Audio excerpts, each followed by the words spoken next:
When decorated soldier Ethan Cross thought his war was over, he never imagined it would restart in an upscale restaurant parking lot, where saving a brilliant CEO's life would put his own daughter in the crosshairs of international conspiracies. Stay with me until the end of this incredible story, and drop a comment telling me what city you're watching from, so I can see how far this tale has traveled across the world.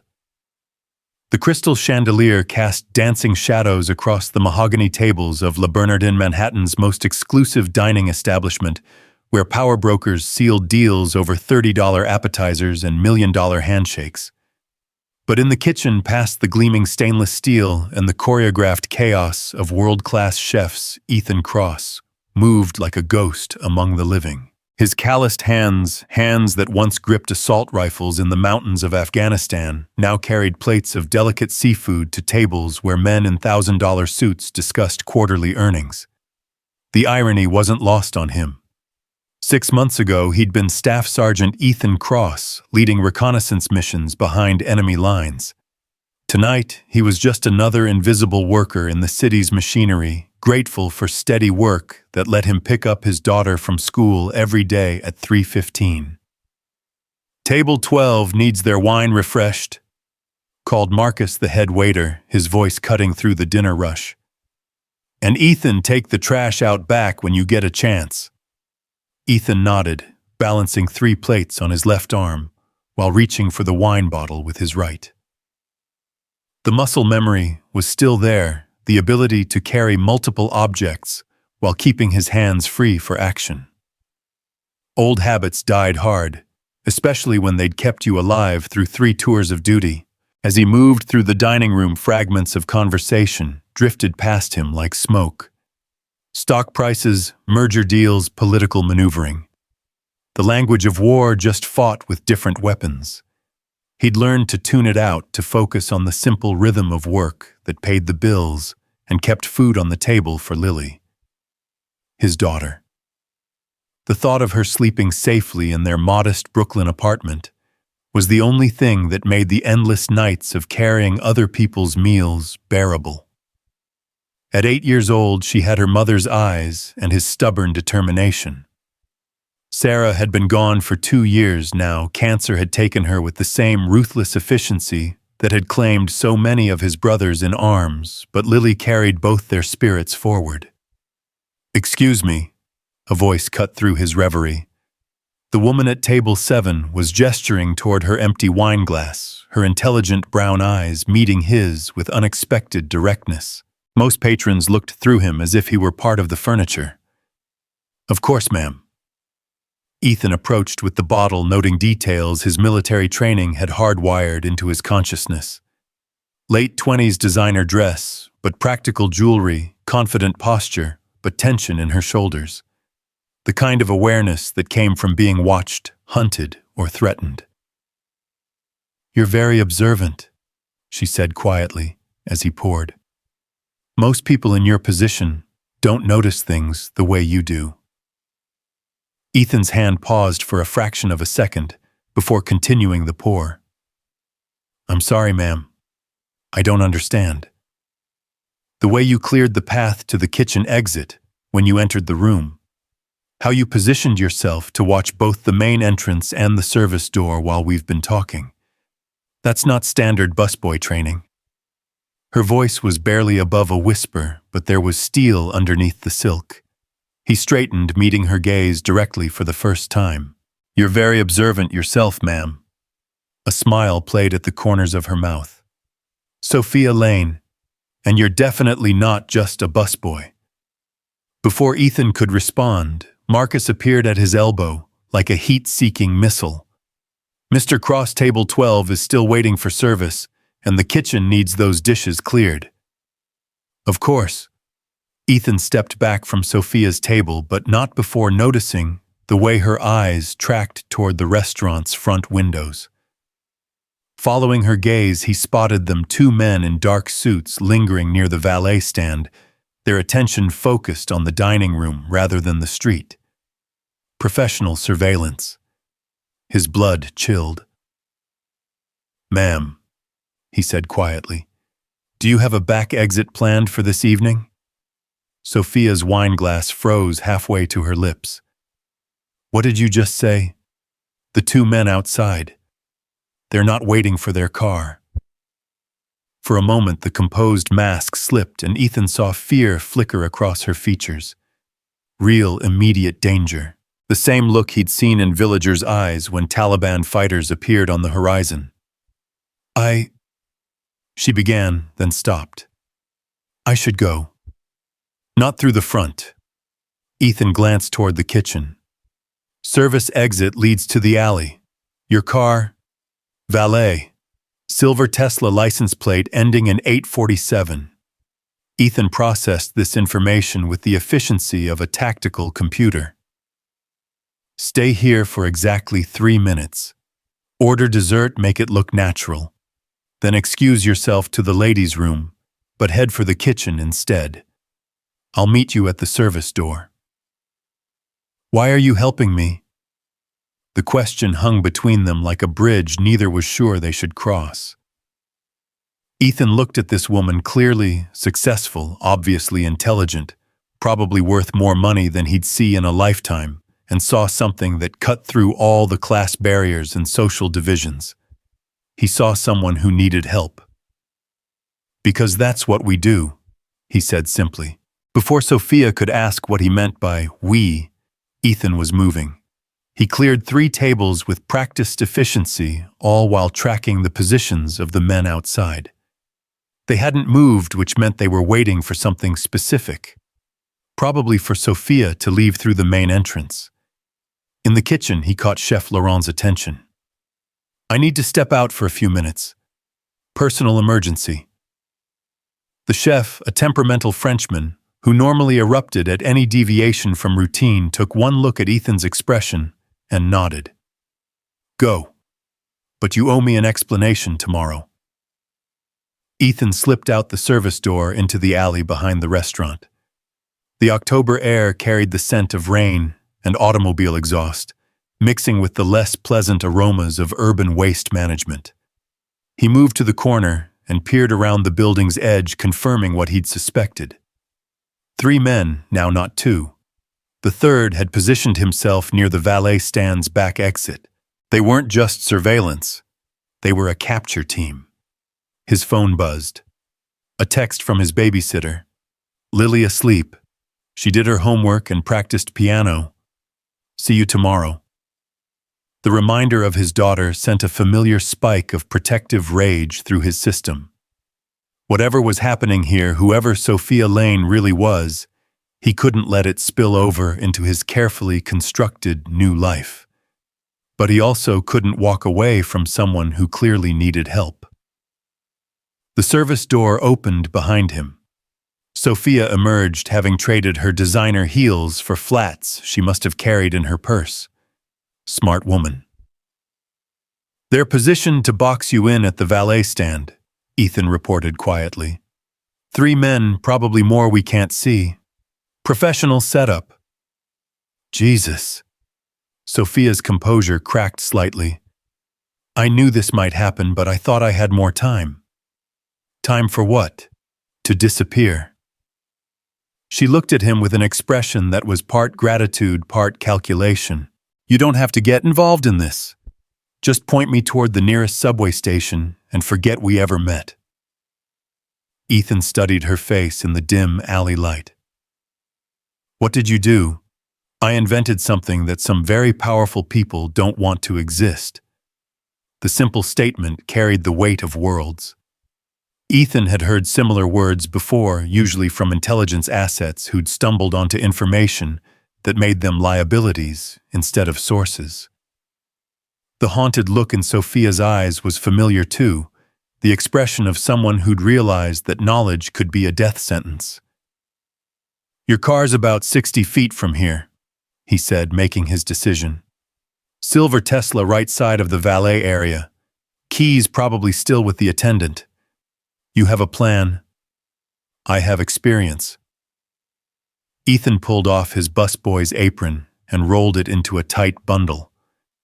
When I say move, you go straight for your car. Don't look back, don't stop for anything. If they try to intercept you, get as low as possible and keep moving. What about you? I'll make sure you have a clear path. Sophia grabbed his arm. I don't even know your name. Ethan Cross. He looked at her hand on his sleeve, noting the strength in her grip. And something tells me this isn't goodbye. I hope you're wrong about that. But even as she said it, they both knew she was lying. Ethan moved first, walking casually toward the front of the building, as if heading to his car after a long shift. The surveillance team's attention shifted to him automatically, a mistake that revealed their amateur status despite their professional equipment. True operators would have maintained focus on their primary target. He was 15 feet from the nearest watcher when everything went sideways. The man's hand moved toward his jacket in a motion that was unmistakably reaching for a weapon. In the same instant, Ethan heard a car door slam behind him and turned to see Sophia running toward the valet stand. She jumped early. Panic decision, and now all three men were converging on her position. Time slowed the way it always did when bullets started flying. Ethan's military training kicked in with the smooth efficiency of a well-oiled machine. The nearest man had cleared his weapon, a compact pistol, probably a Glock 19, and was bringing it to bear on Sophia's retreating form. Ethan's busboy apron, still rolled tight in his hands, became a projectile.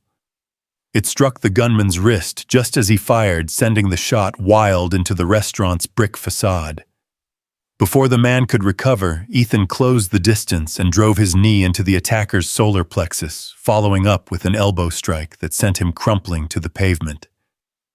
The second man was reaching for his own weapon when Ethan grabbed a discarded dinner plate from a nearby bus tub.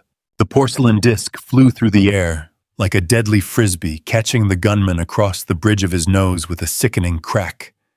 Blood erupted from his face as he staggered backward, his shot going high and wide. "Sophia, go!" Ethan shouted, but she was already moving. The third man had positioned himself between her and the Tesla, his weapon drawn and ready. Sophia was trapped in the open, nowhere to hide, and Ethan was too far away to help. That's when instinct took over completely. Ethan dove behind a parked car as the third gunman's attention swiveled toward him. Two quick shots spiderwebbed the sedan's rear window, but Ethan was already moving. He grabbed a handful of gravel from the alley entrance and came up, throwing the small stones, striking the gunman's face and causing him to flinch just long enough for Ethan to close the gap.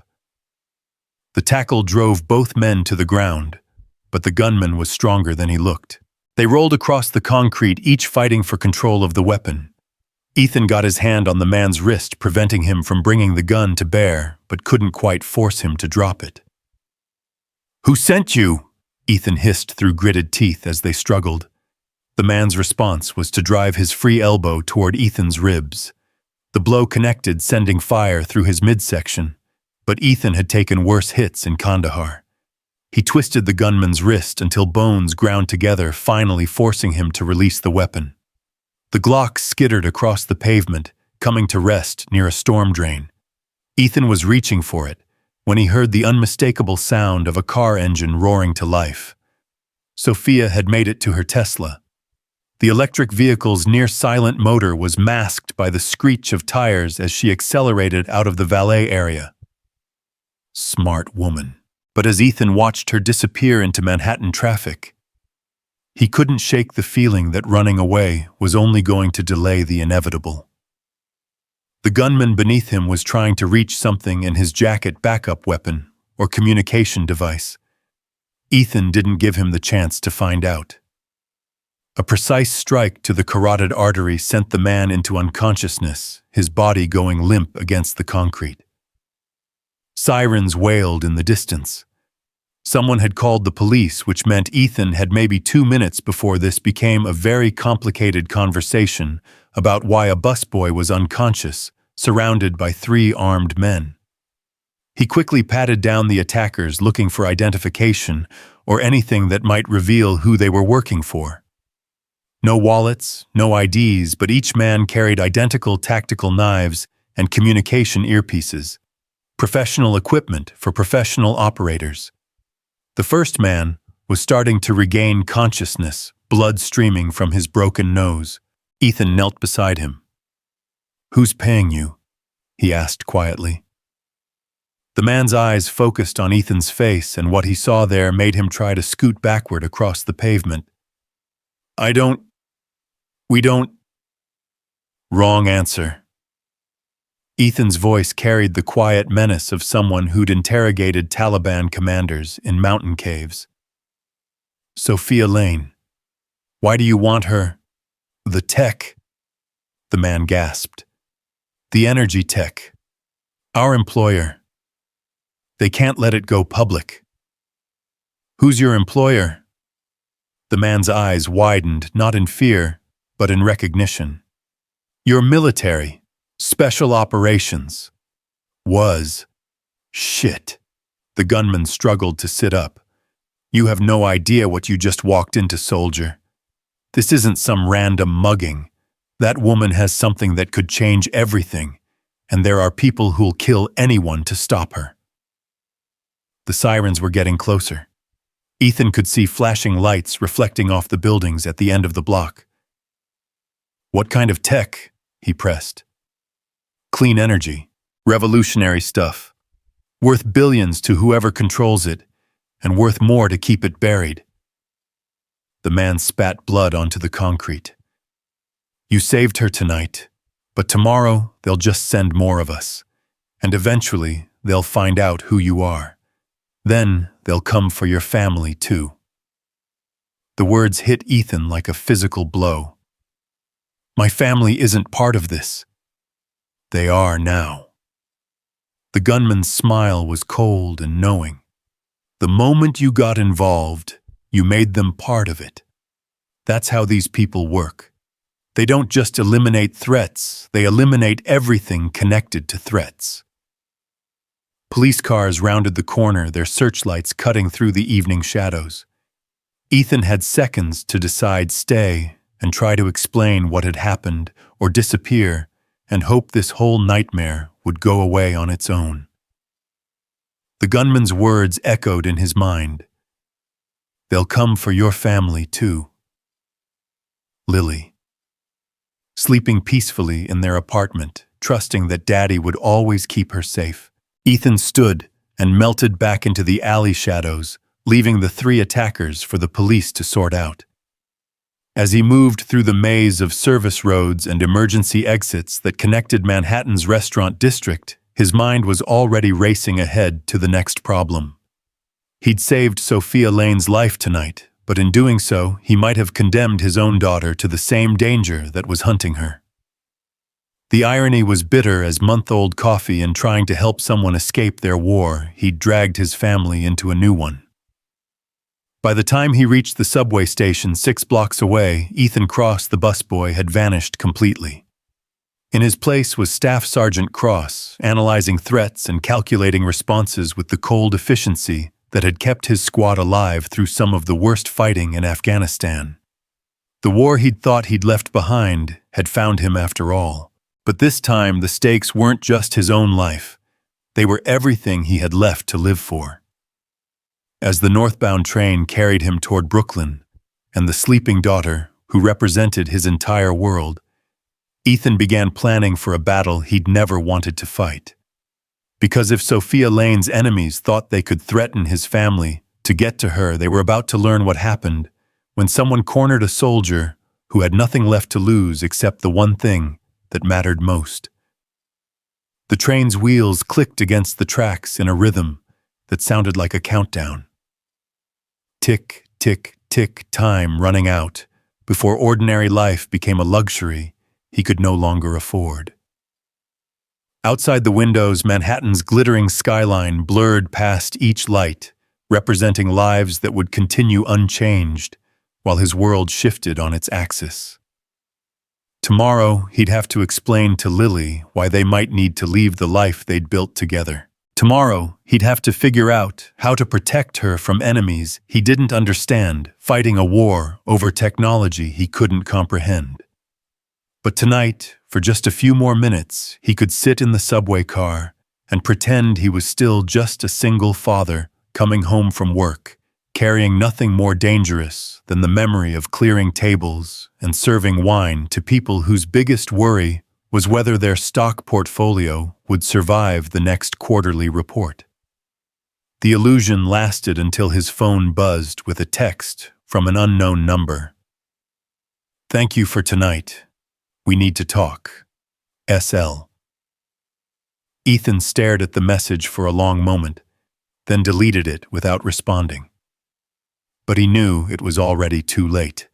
The conversation had started the moment he'd decided to help her, and it wouldn't end until one side or the other was completely destroyed. As the train pulled into his station, Ethan Cross made a silent promise to his sleeping daughter. Whatever came next, whatever forces were arrayed against them, she would be protected. He'd lost Sarah to an enemy he couldn't fight, but he wouldn't lose Lily to enemies he could. The war was coming whether he wanted it or not. The only question now was whether he could win it before it cost him everything he'd fought so hard to build. Walking through the quiet Brooklyn streets toward home, Ethan felt the familiar weight of responsibility settling on his shoulders like tactical gear. Some battles chose their soldiers. This one had chosen him, and he intended to make sure it regretted the decision. The subway car's fluorescent lights flickered overhead as Ethan made his way through the quiet Brooklyn neighborhoods, each step carrying him further from the violence he'd left behind and closer to the peaceful apartment where his daughter slept. But peace, he was beginning to realize, was just another word for the calm before the storm. His building's lobby smelled like disinfectant and old carpet, the familiar sense of working-class New York that had become home over the past 6 months.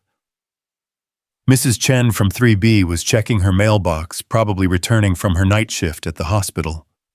She nodded at him with the tired solidarity of people who understood what it meant to work multiple jobs just to stay afloat. "Long night?"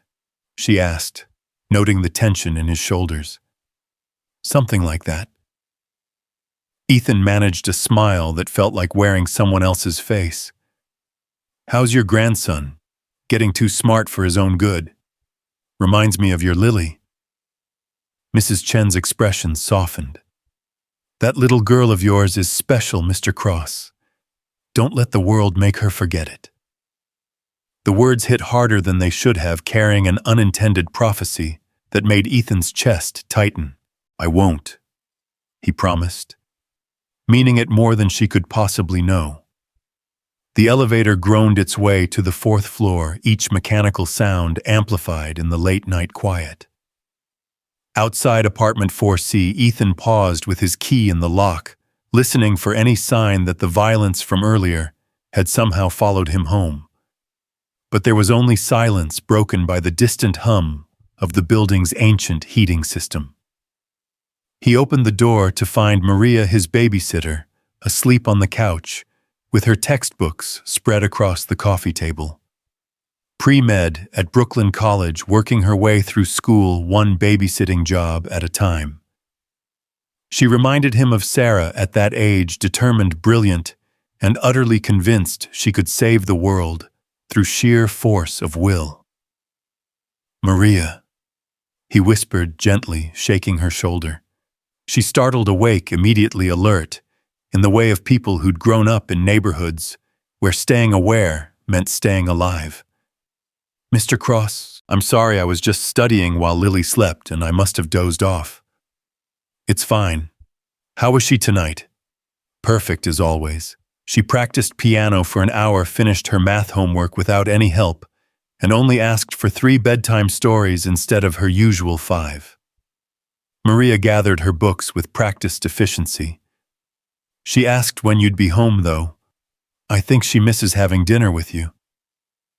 Guilt twisted in Ethan's stomach like shrapnel. The restaurant job paid better than most positions available to someone with his particular skill set, and no formal education beyond high school, but it meant missing the small moments that made up the architecture of his daughter's childhood. "I'll try to get an earlier shift," he said, knowing it was a promise he might not be able to keep, especially if the events of tonight led where he suspected they would. After Maria left, Ethan stood in the doorway of Lily's room watching his daughter sleep. 8 years old, with Sarah's delicate features and his own stubborn jawline. She slept like her mother had completely abandoned to rest, trusting the world to keep her safe while she dreamed. The sight of her small form under the covers, one arm wrapped around the stuffed elephant Sarah had given her for her 6th birthday, made Ethan's resolve crystallize into something harder than steel. Whatever was coming, whoever these people were who'd tried to take Sophia Lane, they would not touch his daughter. Not while he drew breath. His phone buzzed again. Another message from the unknown number. "They'll come for you now. We need to meet. Tomorrow, 10 a.m., Central Park, Sheep Meadow. Come alone."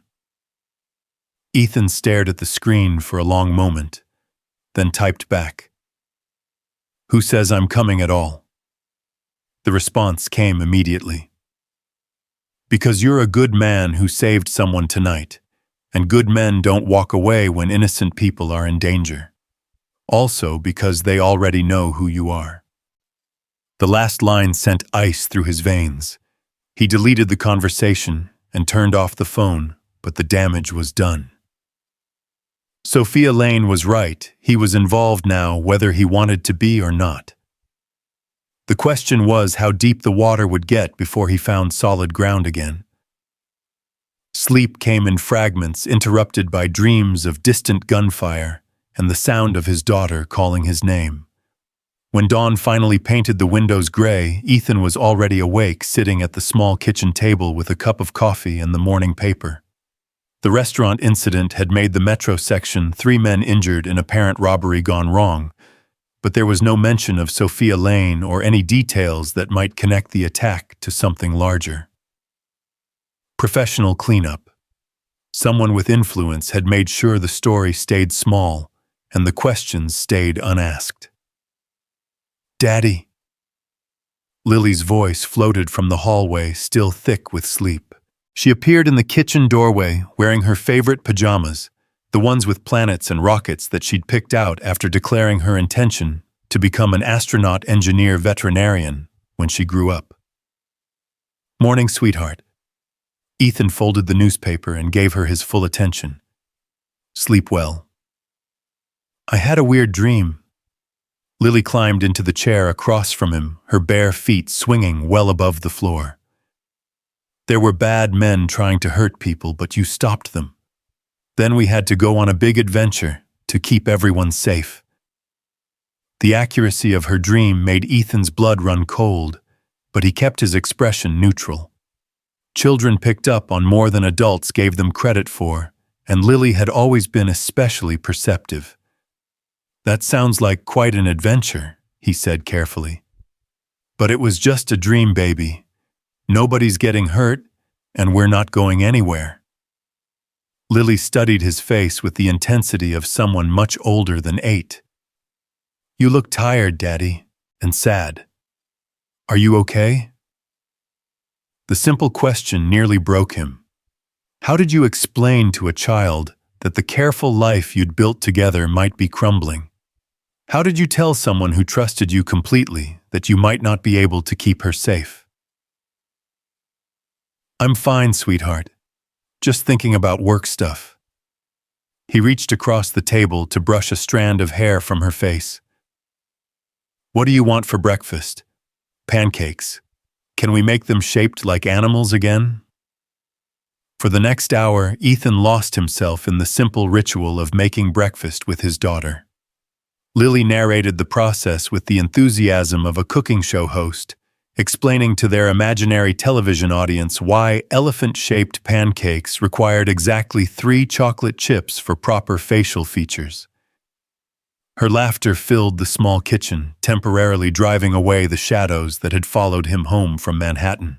But even as he flipped pancakes and listened to Lily's stories about her friend Emma's new pet hamster, part of his mind was already planning.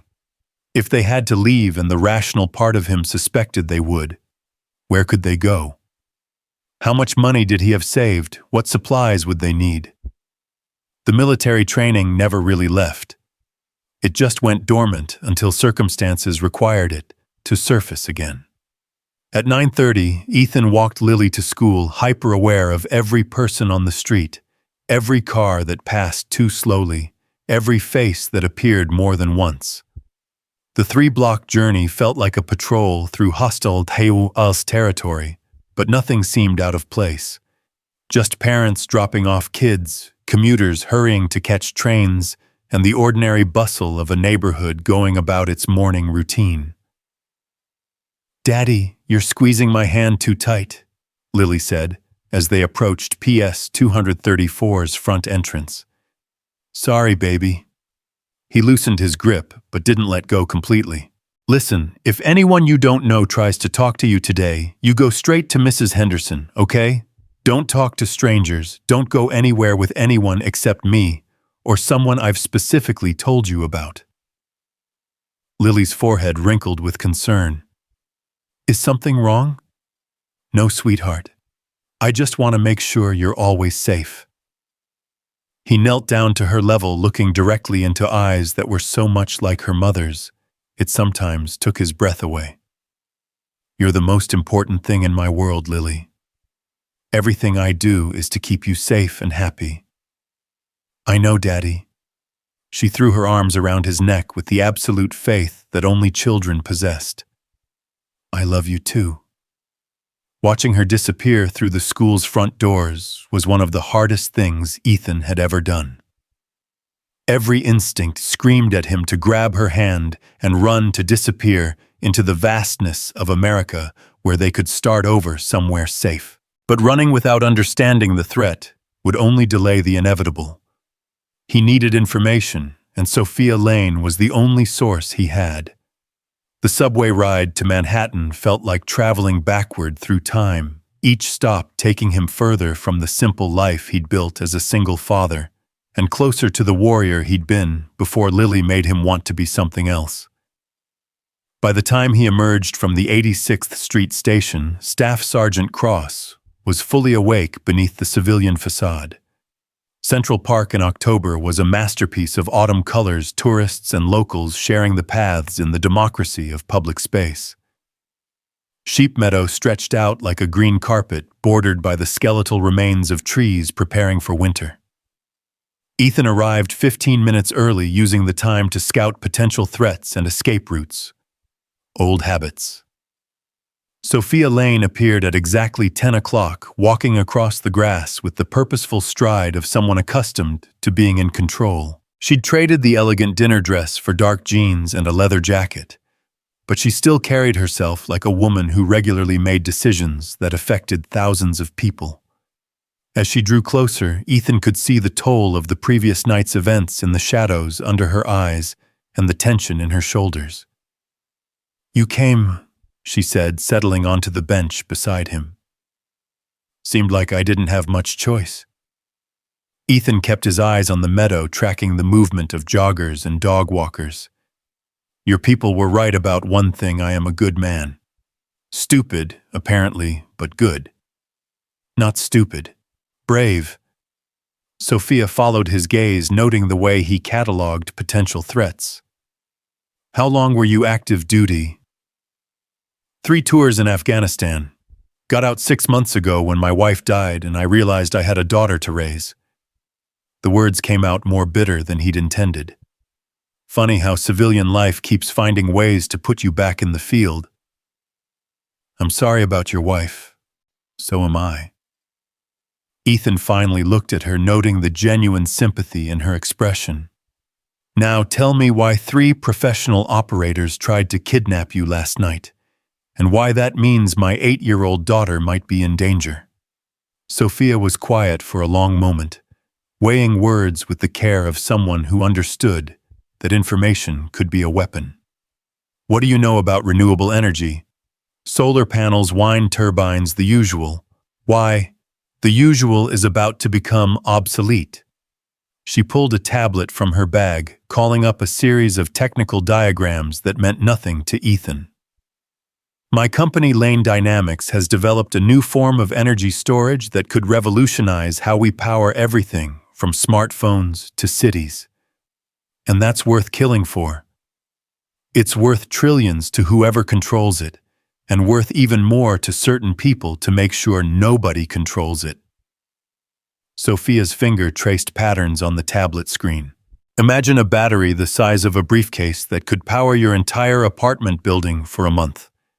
Imagine electric cars that could drive across the country without stopping to charge. Imagine making fossil fuels as obsolete as whale oil. Ethan was beginning to understand the scope of what he'd stumbled into. How many people want this technology? Everyone.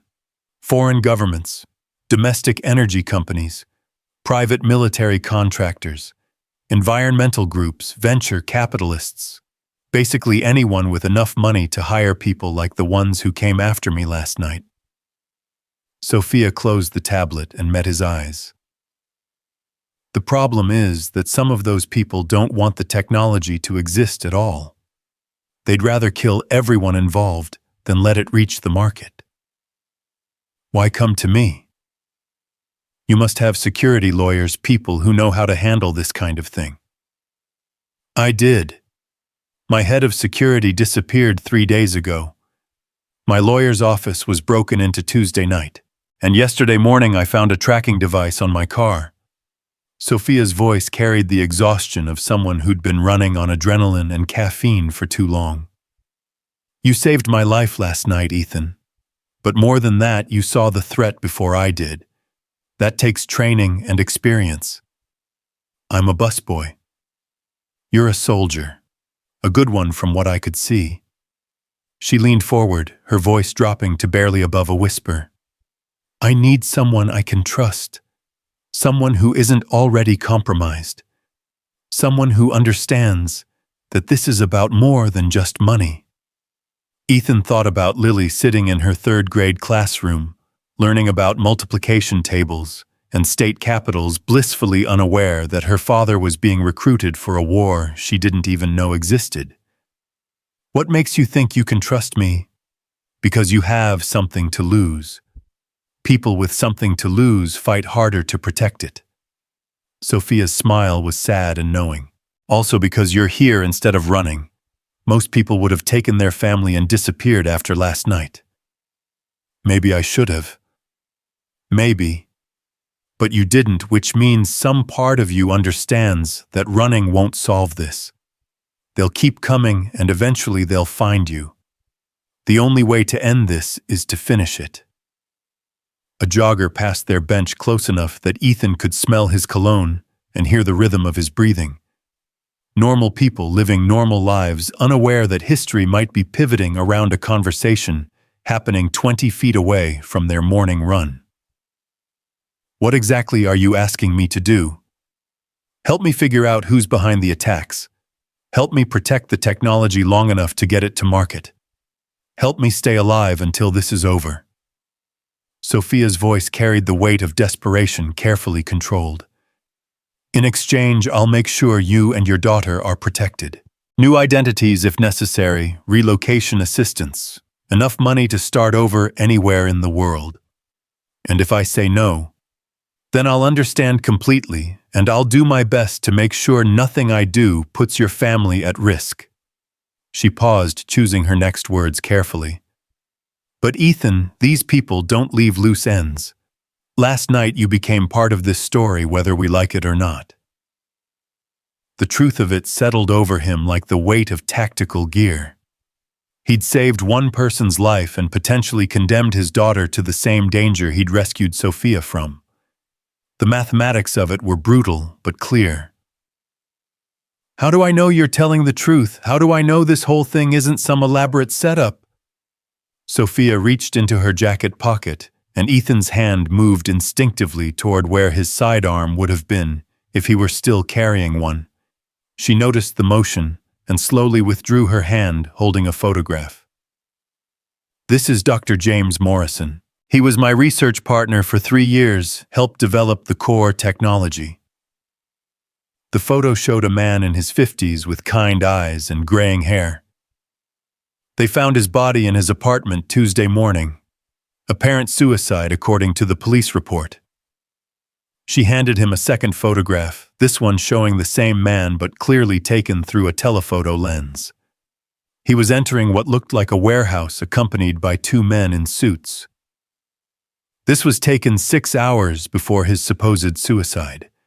James was terrified of heights, wouldn't even go on his apartment building's fire escape. But somehow he managed to throw himself off his roof. Sophia's voice hardened. They're not just trying to steal the technology, Ethan. They're eliminating everyone who understands it. The photographs painted a picture that Ethan recognized from his time in Afghanistan. Systematic elimination of assets, the clinical efficiency of people who killed for strategic, rather than personal reasons. Professional work. Who took this surveillance photo? A private investigator I hired when James first told me he was being followed. Same investigator who disappeared 3 days ago. Sophia tucked the photos back into her jacket. I'm running out of allies, Ethan, and time. A distant siren wailed somewhere in the city. Emergency services rushing toward some crisis that probably had nothing to do with international conspiracies or revolutionary technology. The sound reminded Ethan of how thin the veneer of civilization really was, how quickly ordinary life could collapse into chaos when the wrong people decided to act. I need to think about this. Of course. But while you're thinking, remember that your daughter goes to PS 234. She's in Mrs. Rodriguez's 3rd grade class, and she walks home with Emma Chen every Tuesday when you have to work late. Sophia's voice was gentle, but the implications were clear. I'm not threatening you, Ethan. I'm pointing out that they already know everything they need to know about your life. The casual knowledge of his daughter's routine sent ice through Ethan's veins. How do you know all that? Because I spent last night learning everything I could about the man who saved my life. I needed to know if you could be trusted. She stood brushing grass from her jeans. I'm staying at the Meridian Hotel under the name Sarah Winters, room 1247. When you decide, find me there. And if I decide this is too dangerous for my family, then I'll respect that decision and do everything I can to make sure my problems don't become yours. Sophia started to walk away, then turned back.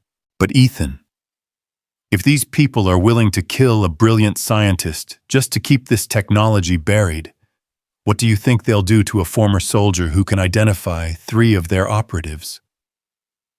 She left him sitting on the bench with that thought, walking back across the meadow, with the same purposeful stride she'd arrived with. Ethan watched her go, his mind already racing through possibilities and contingencies. Around him, Central Park continued its normal rhythm. Children playing couples holding hands. Old men feeding pigeons while he sat in the center of it all and tried to decide whether to fight or run.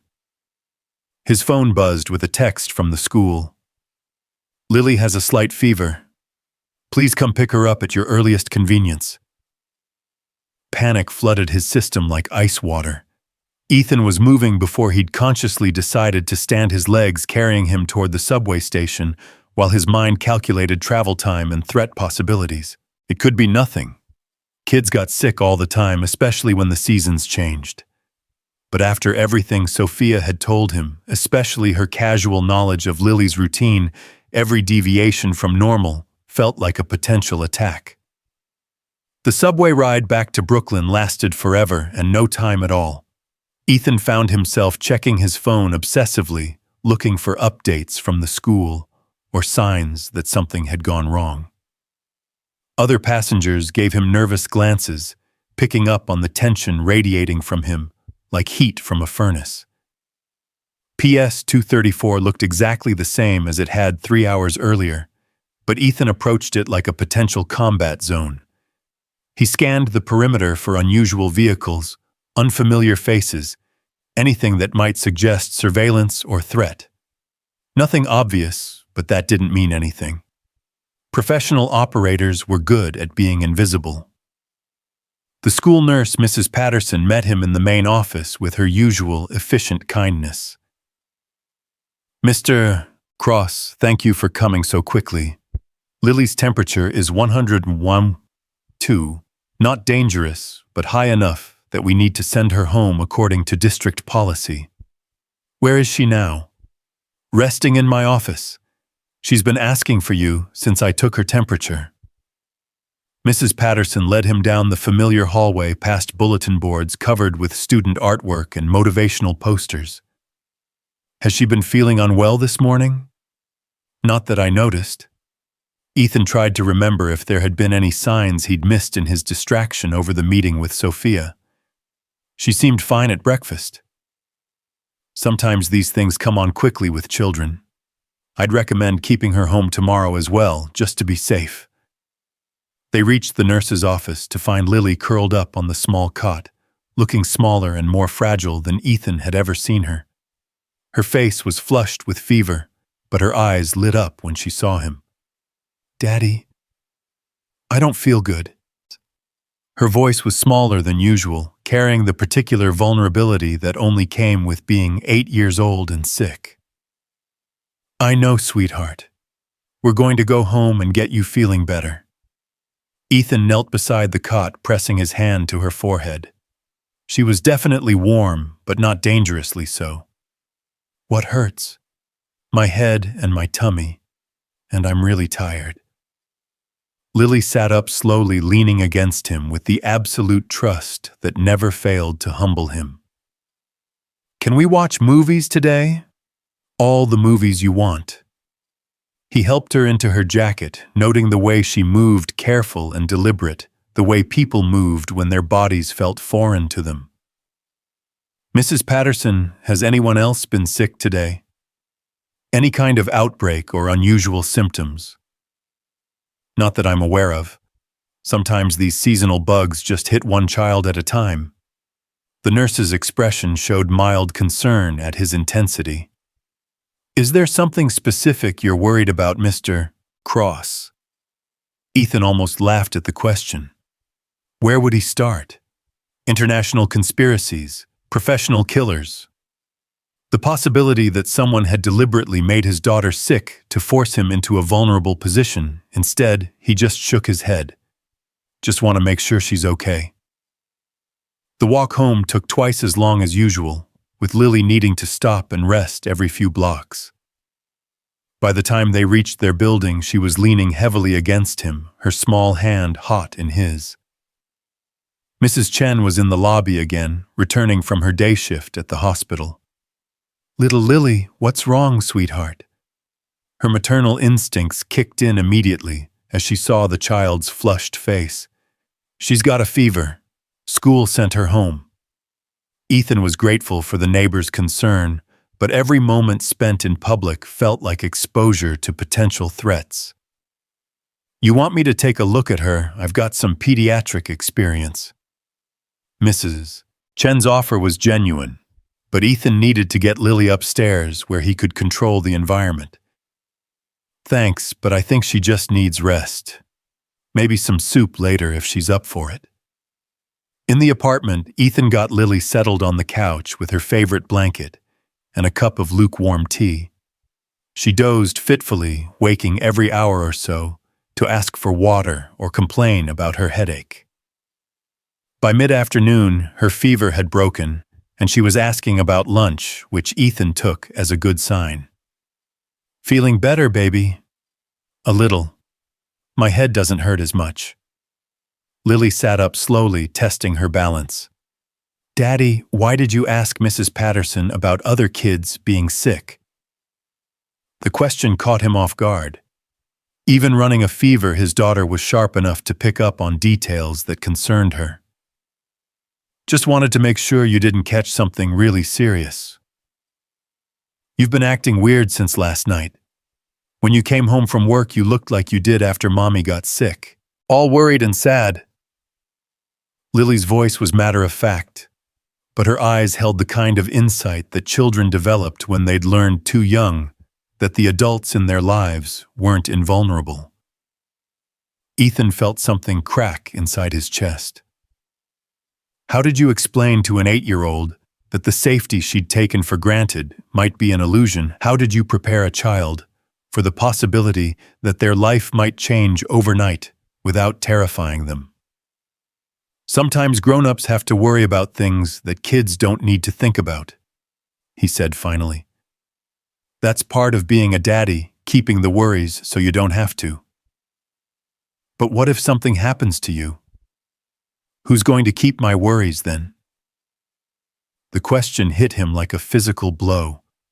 It was exactly what Sarah would have asked, the same direct approach to uncomfortable truths that had made him fall in love with her mother. Lily had inherited more than just Sarah's eyes. Nothing's going to happen to me, sweetheart. I promise. The words felt like a lie even as he said them, but some promises had to be made even when you couldn't guarantee you could keep them. That's what Mommy said too. The simple statement hung in the air between them, carrying all the weight of loss and the terrible knowledge that the people you loved most could disappear without warning. Ethan pulled his daughter into his arms, holding her with the fierce protectiveness of someone who'd already lost too much. I'm not going anywhere, Lily. Whatever happens, whatever we have to do, we're going to be okay. I promise you that. She nodded against his chest, but he could feel the tension in her small body. Children knew when the adults around them were afraid, even when those adults tried to hide it. Lily had learned that lesson when cancer took her mother, and now she was learning it again as danger circled their carefully constructed new life. That evening, after Lily had eaten some soup and fallen asleep watching cartoons, Ethan sat at the kitchen table with a cup of coffee and tried to make sense of his options. On one side was the life he'd built, modest but safe, ordinary but precious. On the other side was the war that Sophia Lane was offering him, with all its dangers and unknowns. But as he thought about the casual way she'd mentioned Lily's school routine, about the professional efficiency of the men who'd tried to take her, about the scientist who'd supposedly committed suicide, Ethan realized the choice had already been made for him. The war was coming, whether he fought it or not. The only question was whether he'd meet it on his terms or theirs. His phone buzzed with another text from the unknown number. Your daughter's fever broke around 3 p.m. Seasonal virus, nothing serious. But next time we might not be so gentle. The blood drained from Ethan's face as the implications sank in. They hadn't just been watching Lily, they'd done something to her. Made her sick to demonstrate their reach, their power, their willingness to hurt a child, to make a point. He deleted the message and powered off the phone, then went to check on his sleeping daughter. She looked peaceful now, her breathing steady and her fever completely gone.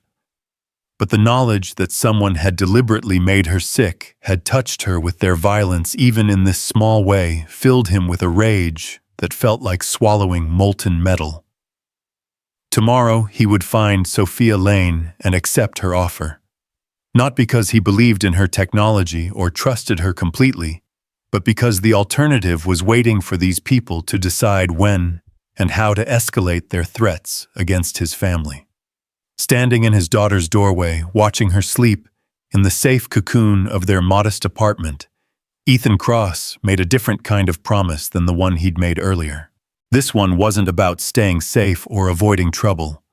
This one was about making sure that anyone who threatened his daughter learned exactly what happened when they pushed a soldier too far. The war was already here. Now it was time to start fighting back. The morning came too early and not soon enough. Ethan had spent the night alternating between checking on Lily's breathing and staring out the apartment windows, watching for movements that didn't belong to the rhythm of his neighborhood. Every car that lingered too long, every pedestrian who passed twice, every shadow that shifted wrong, became a potential threat in his mind. By 6 a.m., he'd made his decision 3 times over, but the weight of it still sat in his chest like undigested lead. Mrs. Chen knocked on the door at 7:30, having volunteered to watch Lily while he handled what he'd vaguely described as urgent business. The older woman took one look at his face and asked no questions, just gathered Lily into her arms with the practiced efficiency of someone who'd raised children of her own. "Daddy has to go take care of some work things," Ethan explained to his daughter, who was already feeling well enough to protest being left behind. "Mrs. Chen is going to make you her special congee, remember the kind with the little fish crackers? Can't I come with you? I feel much better now." Lily's voice carried the particular wheedling tone that meant she sensed something important was happening and didn't want to be excluded from it. "Not today, sweetheart. But I'll be back before dinner and maybe we can order pizza and watch that movie about the princess who becomes an engineer." The promise felt hollow in his mouth, carrying the weight of all the uncertainties ahead of him. Lily studied his face with the intensity of someone who'd learned to read adult expressions for signs of approaching loss. "You look like you did before you told me about Mommy being really sick."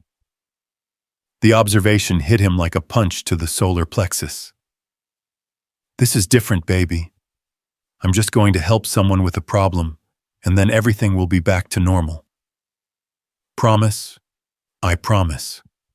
Another lie that might become truth if he fought hard enough to make it so. The Meridian Hotel occupied 12 floors of glass and steel in Midtown Manhattan, the kind of place where business travelers paid premium prices for the illusion of luxury.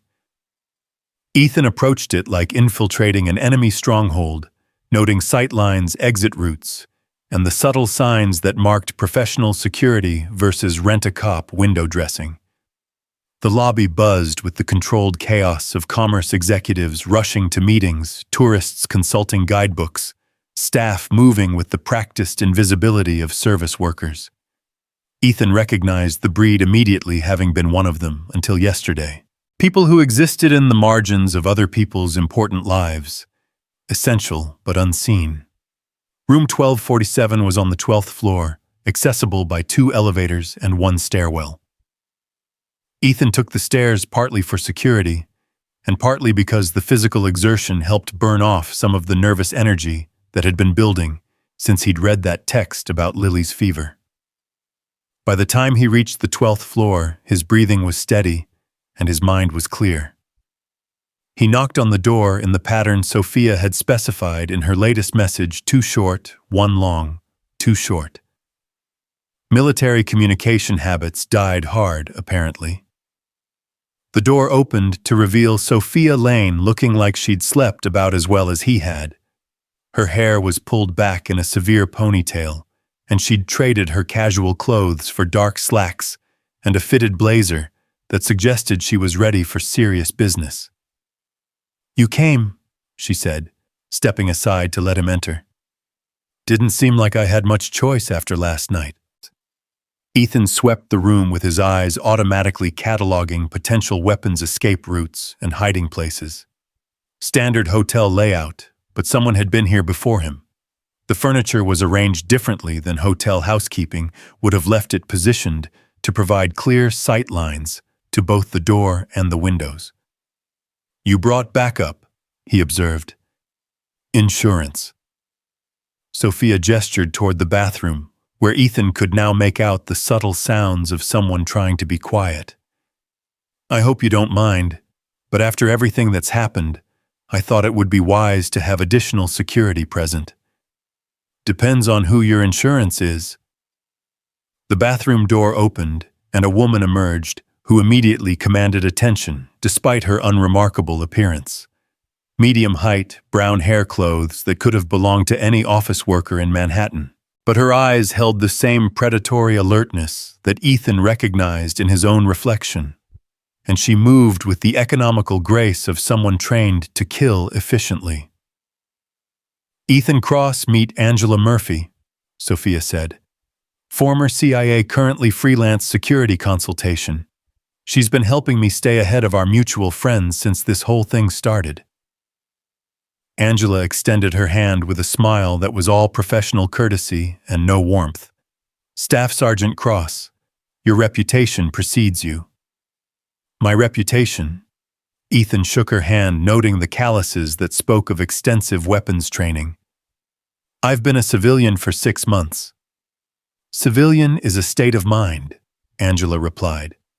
Some people never really make the transition. Your service record suggests you're one of them. You've been reading my service record. We've been reading everything we could find about you since last night, Sophia interjected. Afghanistan, 3 tours, multiple commendations for valor leadership and tactical innovation. Expert marksman, advanced combat training, fluent in Pashto and basic Arabic. Honorable discharge following the death of your spouse, primary custody of 1 minor child. Hearing his life reduced to a collection of facts and statistics made Ethan feel exposed in ways that enemy fire never had. Anything else I should know that you know? We know you saved Sophia's life without hesitation, despite having no idea what you were walking into, Angela said. We know you could have disappeared after that and probably stayed safe. And we know someone made your daughter sick yesterday to demonstrate their reach. The casual mention of Lily's deliberate poisoning sent ice through Ethan's veins. How do you know about that? Because they sent us the same message they sent you, Sophia said quietly, along with photos of her school, her walking route home, and a very detailed schedule of her daily activities. They wanted to make sure we understood that bringing you in put her at risk. So why did you still ask me to come? Because they're going to kill her anyway.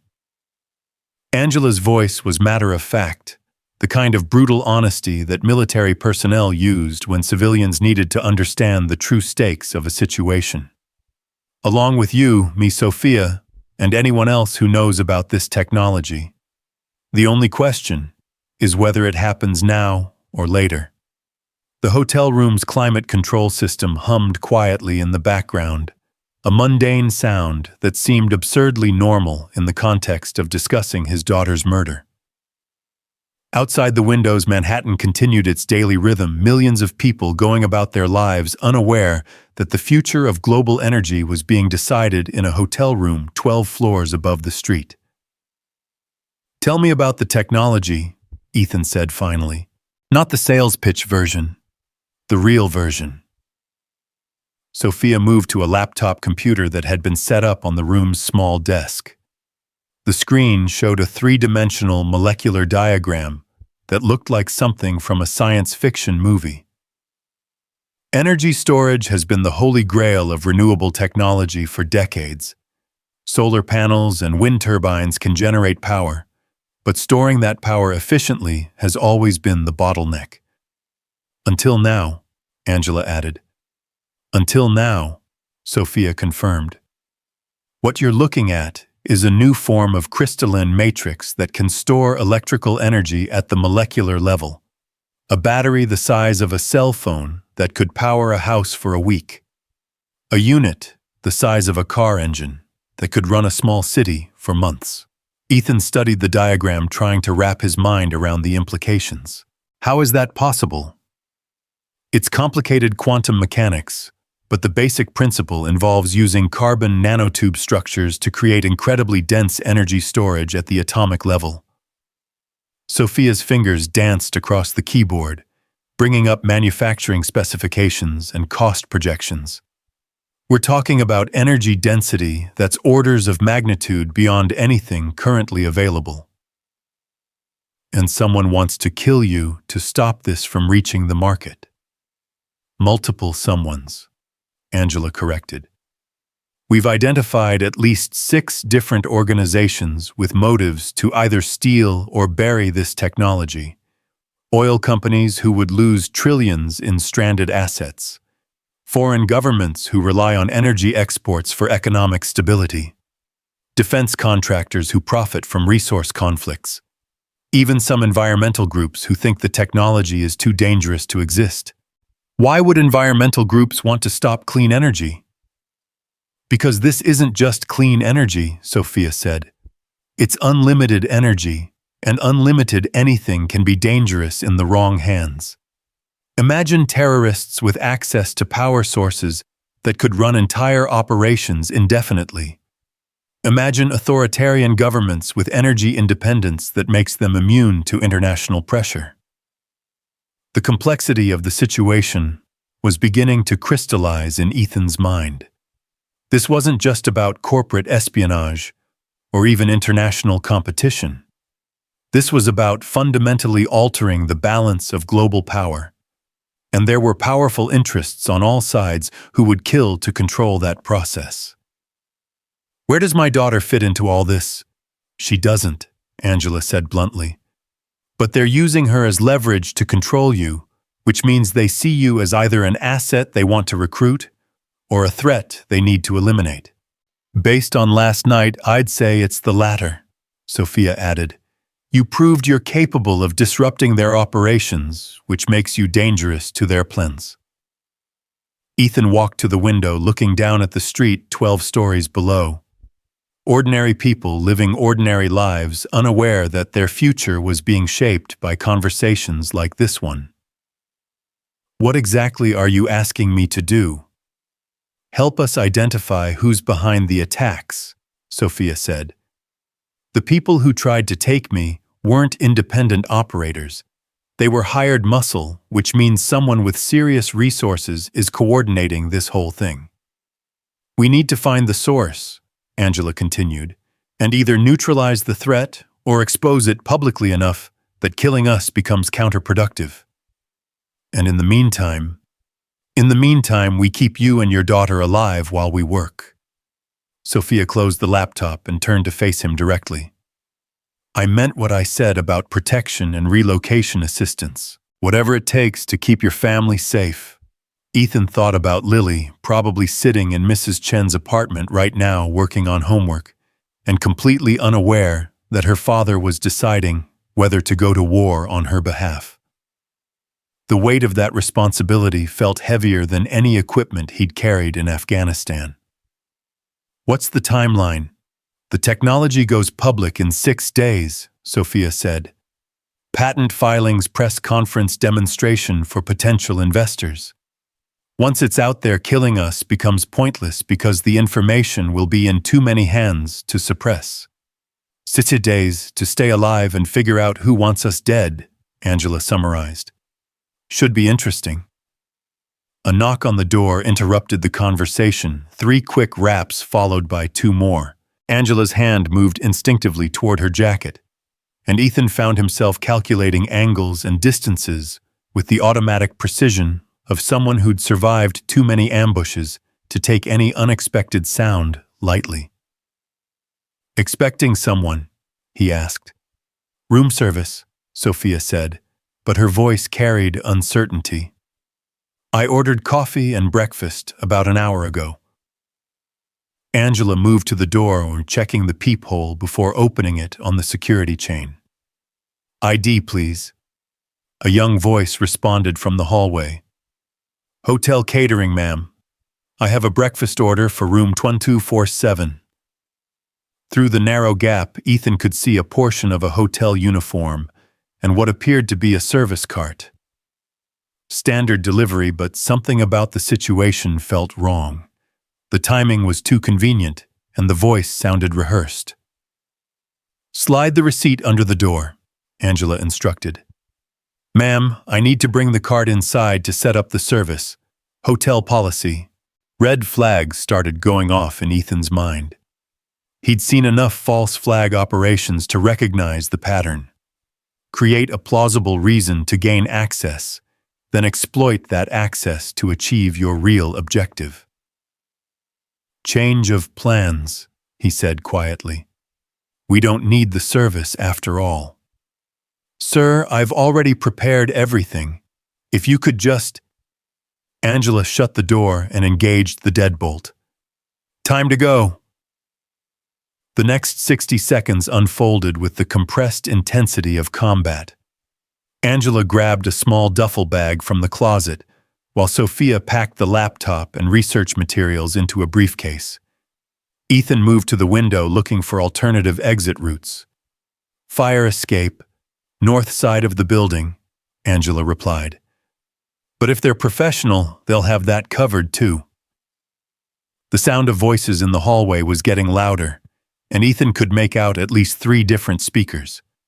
Whatever was happening, it involved more than one fake room service attendant. Service elevator, Sophia suggested. That's how they got up here without being seen, Angela said. They'll have someone waiting there too.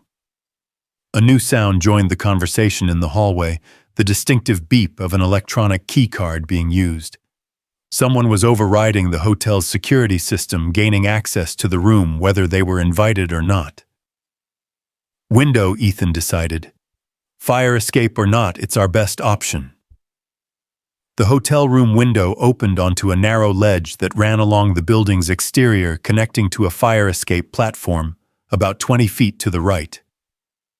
12 stories of empty air yawned below them, but Ethan had navigated worse terrain under hostile fire.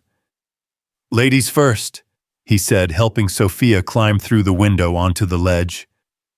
I hate heights, she muttered, but she moved with the determination of someone who understood that fear was a luxury she couldn't afford. Angela followed her movements smooth and confident, despite the briefcase slung across her shoulder. Military training, she explained when she saw Ethan's surprised expression. Some skills transfer to civilian life better than others. The hotel room door opened just as Ethan climbed through the window, pulling it closed behind him. Through the glass, he could see 3 figures entering the room, with the systematic efficiency of a professional search team. They weren't hotel employees. Move, he whispered, and the 3 of them began making their way along the ledge toward the fire escape. 12 stories above Manhattan's busy streets, with nothing but a 6-inch concrete shelf between them and certain death. Ethan found himself thinking about Lily's reaction when he'd promised to be home for dinner. Children believed in their parents' invincibility with the absolute faith that made them simultaneously precious and terrifying to protect. There, Angela pointed toward the fire escape platform. Another 10 feet. The platform looked solid enough, though the entire fire escape structure swayed slightly in the wind that seemed much stronger at this height. Through the windows of adjacent rooms, Ethan could see hotel guests going about their morning routines, completely unaware of the drama unfolding just outside their windows. Sophia reached the platform first, immediately beginning her descent down the metal stairs.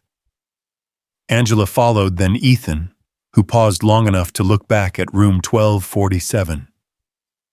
The figures inside were systematic in their search, clearly looking for something specific.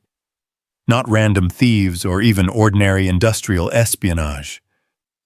Military precision, he murmured to himself. What? Angela called from below. Nothing. Keep moving. The fire escape descended through a maze of building services, air conditioning units, maintenance platforms, and service access points that created a vertical obstacle course. At the 8th floor, Angela stopped suddenly. Problem, she whispered. Below them on the 7th floor platform, 2 more figures waited. They weren't looking up yet, but they were positioned to intercept anyone descending the fire escape. Backup plan, Sophia asked. Ethan studied the building's exterior, noting the pattern of windows ledges and architectural features. There, he pointed to a maintenance ladder that ran along the building's east side. It connects to the parking garage structure next door. That's a 30-foot gap, Angela observed. 25. And there's a utility line we can use for support. Ethan was already calculating angles and distances with the practiced eye of someone who'd crossed more dangerous terrain. You 2 stay here. I'll create a distraction. Absolutely not, Sophia said immediately. We stick together. She's right, Angela agreed. Splitting up is how people die in situations like this. But Ethan was already moving, climbing back up the fire escape toward the 9th floor. The maintenance ladder was accessible from a platform that serviced the building's HVAC systems, and from there he could see the entire tactical situation laid out below him. The men on the 7th floor were definitely professionals, military-bearing coordinated positioning communication equipment.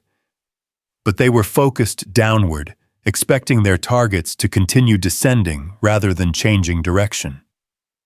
Classic tunnel vision. Ethan had seen it cost lives in Afghanistan, when soldiers became so focused on one threat that they missed others developing around them. He made noise deliberately, letting his footsteps ring against the metal stairs as he climbed. The sound echoed off the building's facade, drawing attention upward, just as he'd intended. Both men on the 7th floor looked up automatically, tracking toward the source of the sound. That's when Angela moved. She descended the fire escape with cat-like silence covering the distance to the 7th floor, while the guards were distracted. By the time they realized their mistake, she was already behind them. The first guard went down without a sound, Angela's chokehold cutting off both his air supply and his ability to call for help. The second guard turned just in time to see his partner collapsing, but Angela was already moving, her tactical training evident in every economical motion.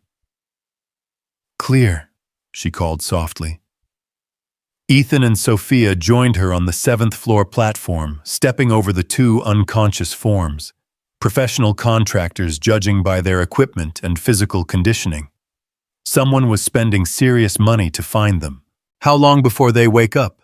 Sophia asked. "Long enough?" Angela replied, already stripping weapons and communication devices from the unconscious men. "But not long enough to get complacent." The rest of the descent proceeded without incident, but Ethan's mind was already working ahead to the next problem. They'd escaped the immediate trap, but that just meant their enemies would adapt and try again. And next time they might not be so lucky. The parking garage that connected to the hotel's fire escape was a maze of concrete pillars and shadowy corners, perfect for ambushes, but also for concealment. Angela led them through it with the confidence of someone who'd scouted multiple escape routes, emerging onto a side street that was busy enough to provide cover, but not so crowded as to restrict movement. "Transportation?" Ethan asked. "2 blocks south," Angela replied. "Safe house with clean vehicles and communication equipment." They moved through Manhattan's morning crowds like ghosts, 3 people who could blend into the urban landscape while remaining hyper-aware of everything around them. Ethan found himself falling back into patrol patterns he'd thought he'd left behind in Afghanistan, automatically noting potential threats, escape routes, and tactical advantages. "You're thinking like a soldier again," Sophia observed as they walked. "Hard to stop once you start," Ethan replied. "Your mind keeps running threat assessments whether you want it to or not." "Is that what's happening now?" Ethan considered the question as they turned onto a quieter side street lined with older apartment buildings. "Now I'm thinking about my daughter, who's probably wondering why her daddy didn't come home last night, like he promised." "We'll get you back to her," Angela said. "But first we need to figure out who these people are and what they really want." The safe house turned out to be a 3rd-floor apartment in a building that had seen better decades. But appearances were deceiving. Angela's key opened a door that revealed a space equipped with enough surveillance and communication equipment to coordinate a small military operation. "Home sweet home," she said, immediately moving to activate various electronic systems. "Or at least home until someone finds this one too." Sophia set up her laptop on a table that was clearly designed for tactical planning, its surface covered with maps, photographs, and technical diagrams. "We need to identify patterns. Who benefits from stopping this technology? Who has the resources to mount this kind of operation? Who's desperate enough to threaten a child?" The questions hung in the air like smoke from a battlefield, each one carrying implications that could reshape their understanding of what they were facing. Ethan found himself thinking about the systematic nature of the attacks, the professional quality of the personnel involved, and the casual way they'd demonstrated their ability to reach his daughter. "It's not just about the technology," he said slowly. "It's about control. Someone wants to make sure that if this energy storage system reaches the market, they're the ones who profit from it. Or they want to make sure it never reaches the market at all," Angela added. "Either way, we're dealing with people who have enough resources to field multiple teams of professional operators." "Government-level resources," Sophia said, "or close to it." The apartment's communication equipment included multiple secure phone lines, and Angela was already working to establish contact with her network of intelligence sources. "I'll reach out to some people, see what chatter there is about energy technology operations. Someone's been hiring a lot of muscle lately, and that kind of activity usually leaves traces." Ethan moved to the window, looking down at the street below. Normal people living normal lives, unaware that decisions made in apartments like this one could affect everything from the price of gasoline to the stability of entire governments. The weight of that responsibility was almost overwhelming. His phone buzzed with a text from Mrs. Chen. "Lily asking when you'll be home. I told her you're helping a friend with important work. She wants to know if the friend needs soup." The message should have been heartwarming, but instead, it served as a stark reminder of what he was risking by being here. Every moment he spent trying to solve Sophia's problems was another moment that his daughter was potentially in danger. "I need to call home," he said. "Secure line," Angela pointed to a phone on the tactical table. "Scrambled encryption safe to use." "Mrs. Chen answered on the second ring, and in the background, Ethan could hear the familiar sound of Lily practicing piano. The normalcy of it was both comforting and heartbreaking. "Mr. Cross, Lily has been asking about you every hour. She's much better today, wants to show you the song she learned. Can I talk to her?" "Of course, Lily. Your daddy's on the phone." The sound of running feet, then his daughter's voice, bright with excitement. "Daddy, where are you? Mrs. Chen made me kanji and taught me how to fold paper cranes, and I learned a new song on the piano." "That sounds wonderful, sweetheart. I'm sorry I didn't come home last night. The work thing got more complicated than I expected." "Are you helping someone important?" Ethan looked across the room at Sophia, who was deep in conversation with Angela about technical specifications and threat assessments. "Yeah, baby. Someone very important who needs help with a very big problem." "Is it dangerous?" The question caught him off guard, partly because it was so direct, and partly because Lily's tone suggested she already knew the answer. "Why would you ask that?" "Because you sound different. Like when you used to talk to the army people on the phone." Her voice carried the particular insight that children developed when they'd learned to read adult emotions for signs of approaching change. "I'm being very careful, sweetheart. And I'm going to come home just as soon as I can." "Promise?" "I promise." The words felt like another lie that he desperately needed to make true. "Daddy, I love you." "I love you too, Lily. More than all the stars in the sky. And all the fish in the sea. And all the fish in the sea." After he hung up, the apartment felt smaller and more claustrophobic. Angela was studying satellite imagery on one of her computer screens while Sophia worked through financial records and corporate filings. Both women moved with the focused intensity of people who understood that time was running out. "Find anything?" Ethan asked. "Maybe," Angela replied. 3 different private military contractors have been recruiting personnel for unspecified operations in the last 2 weeks. All 3 have ties to energy sector consulting.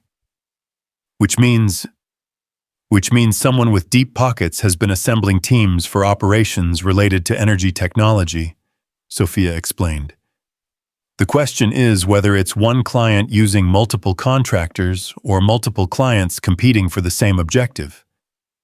Ethan studied the information displayed on Angela's screens, trying to process the implications.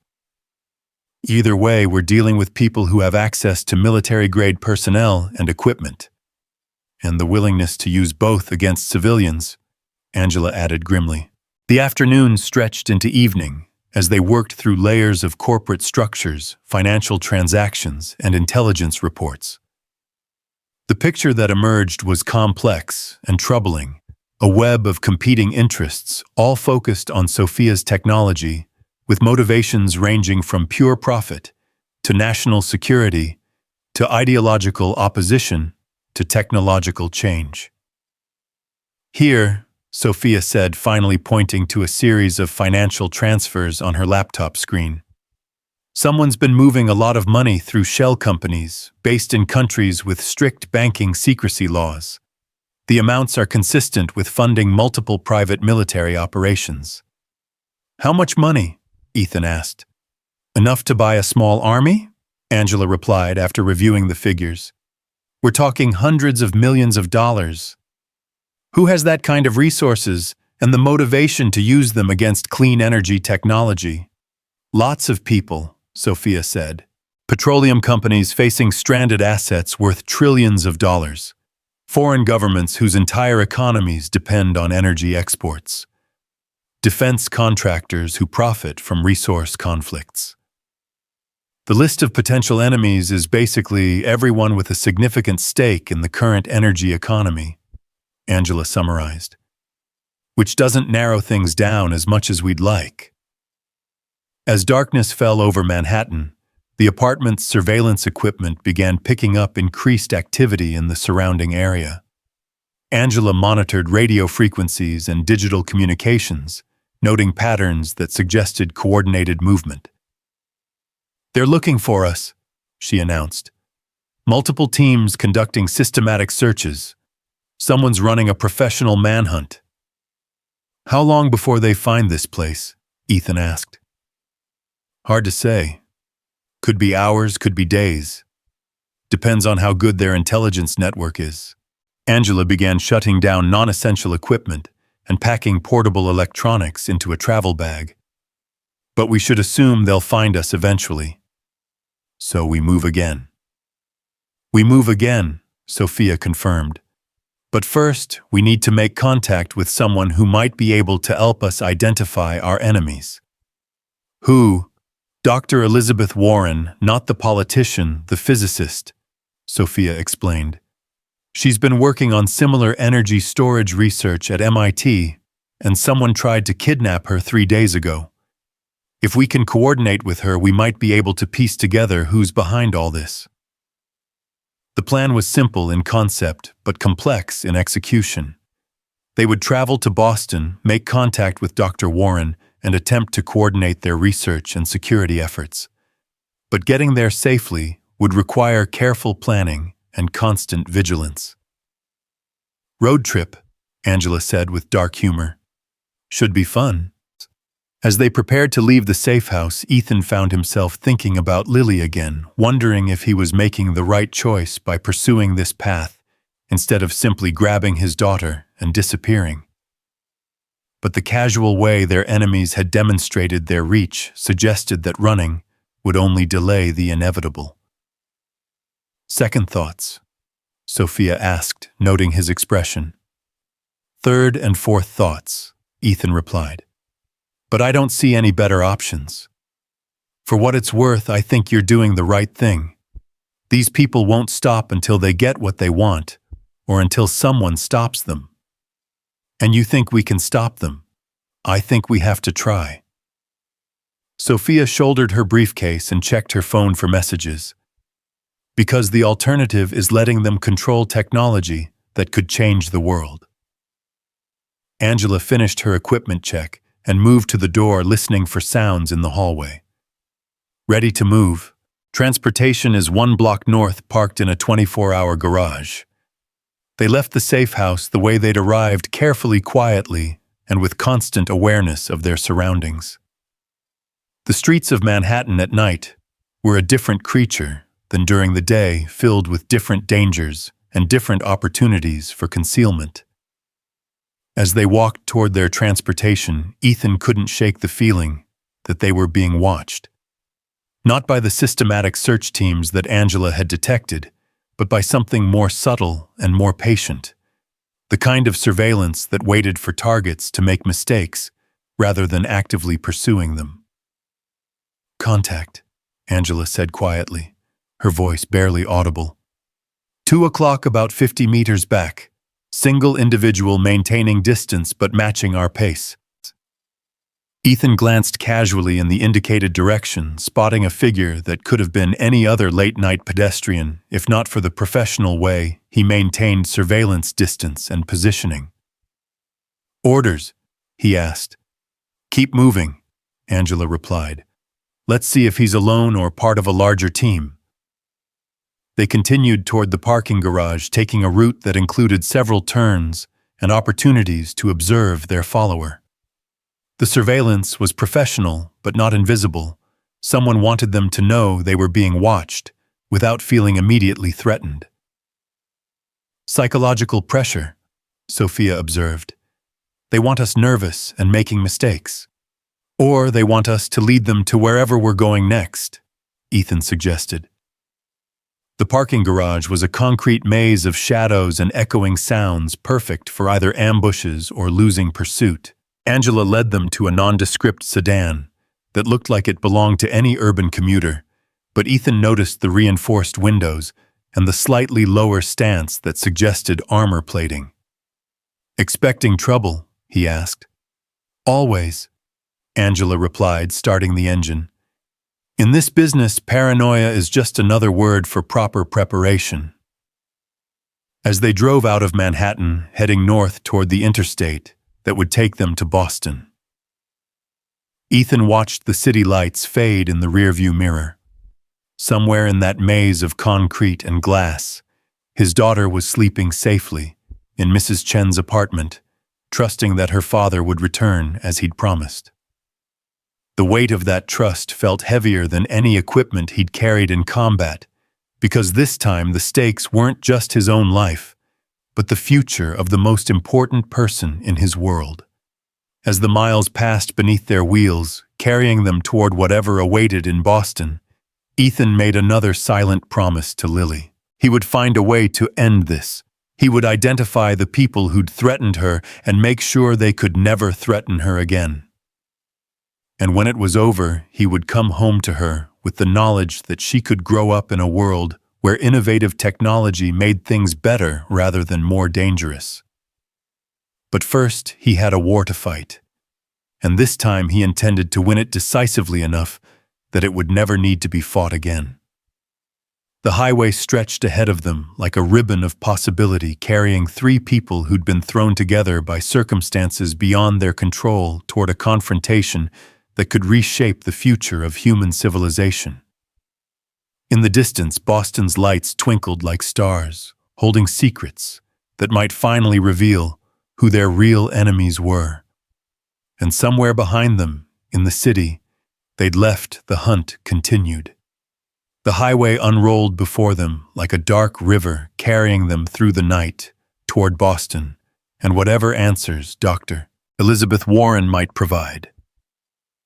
Angela drove with the steady competence of someone accustomed to high-stakes transportation, her eyes constantly checking mirrors and monitoring the sparse late-night traffic for signs of pursuit. "How well do you know this Dr. Warren?" Ethan asked from the passenger seat, watching the landscape blur past in the darkness. "We've collaborated on research papers, attended the same conferences," Sophia replied from the back seat. "Elizabeth is brilliant, one of the few people in the world who truly understands the quantum mechanics behind energy storage at the molecular level. If anyone can help us figure out who's behind these attacks, it's her." "And you're sure she'll help us?" "I'm sure she'll want to stay alive," Angela interjected. According to the police reports, the attempt on her was more sophisticated than what they tried with Sophia. Professional extraction team inside knowledge of her security protocols, the whole package. Ethan processed this information while monitoring their surroundings through the side mirror. The sedan's armor plating was reassuring, but it also served as a reminder of how dangerous their situation had become. "What makes you think she wasn't successful in escaping?" "Because she called me yesterday," Sophia said quietly. 12 seconds, just long enough to say she was alive and give me coordinates for a meeting location. Then the line went dead. The implications hung in the air like smoke from a distant fire. Dr. Warren was either in hiding or in captivity, and either scenario suggested that their enemies were escalating their operations beyond simple intimidation tactics. "The coordinates, where do they lead?" "An industrial complex outside Cambridge," Angela replied. "Officially abandoned, but satellite imagery shows recent activity. Could be a safe house, could be a trap." "Your professional opinion." Angela was quiet for a long moment, considering the question, with the careful analysis of someone whose survival had often depended on reading situations correctly. "It feels like bait. Too convenient, too obvious. But sometimes the obvious choice is the right choice." They drove in contemplative silence for the next hour, each lost in their own thoughts about what awaited them in Boston. Ethan found his mind drifting to Lily, wondering what she was dreaming about in Mrs. Chen's apartment. Did children dream about their fathers being heroes, or did they dream about their fathers coming home safe? His phone buzzed with a message from Mrs. Chen. "Lily made you a drawing today. Says it's a picture of you helping people who need saving. She wants to give it to you when you get home." The message should have warmed his heart, but instead, it filled him with a cold dread. Children saw too much, understood too much, even when adults tried to protect them from harsh realities. Lily knew he was in danger, and she was processing that knowledge in the way 8-year-olds always did, by drawing pictures and asking questions that cut straight to the heart of things. "Family?" Sophia asked, noticing his expression. "My daughter. She made me a drawing." Ethan showed her the message, surprised by the impulse to share something so personal with someone he barely knew. "She sounds like a remarkable little girl." "She is. Too smart for her own good sometimes." Ethan put the phone away, but the image of Lily sitting at Mrs. Chen's kitchen table with crayons and construction paper stayed with him. "This whole thing started because I couldn't walk away from someone who needed help. Now I'm wondering if that decision is going to cost her everything." "You did the right thing," Angela said firmly. "These people were always going to escalate. At least this way, you have some control over what happens next." "Do we?" "Because from where I'm sitting, it feels like we're just reacting to whatever they throw at us." "That's about to change," Sophia said, her voice carrying a new note of determination. "Elizabeth and I have been working on this technology for 3 years. We know it better than anyone, and we know what it could mean for the world. It's time to stop running and start fighting back." The industrial complex that Dr. Warren's coordinates led them to was a sprawling collection of brick buildings and concrete loading docks, surrounded by chain-link fencing and warning signs about trespassing. In the darkness, it looked like the kind of place where bad things happened to people who asked too many questions.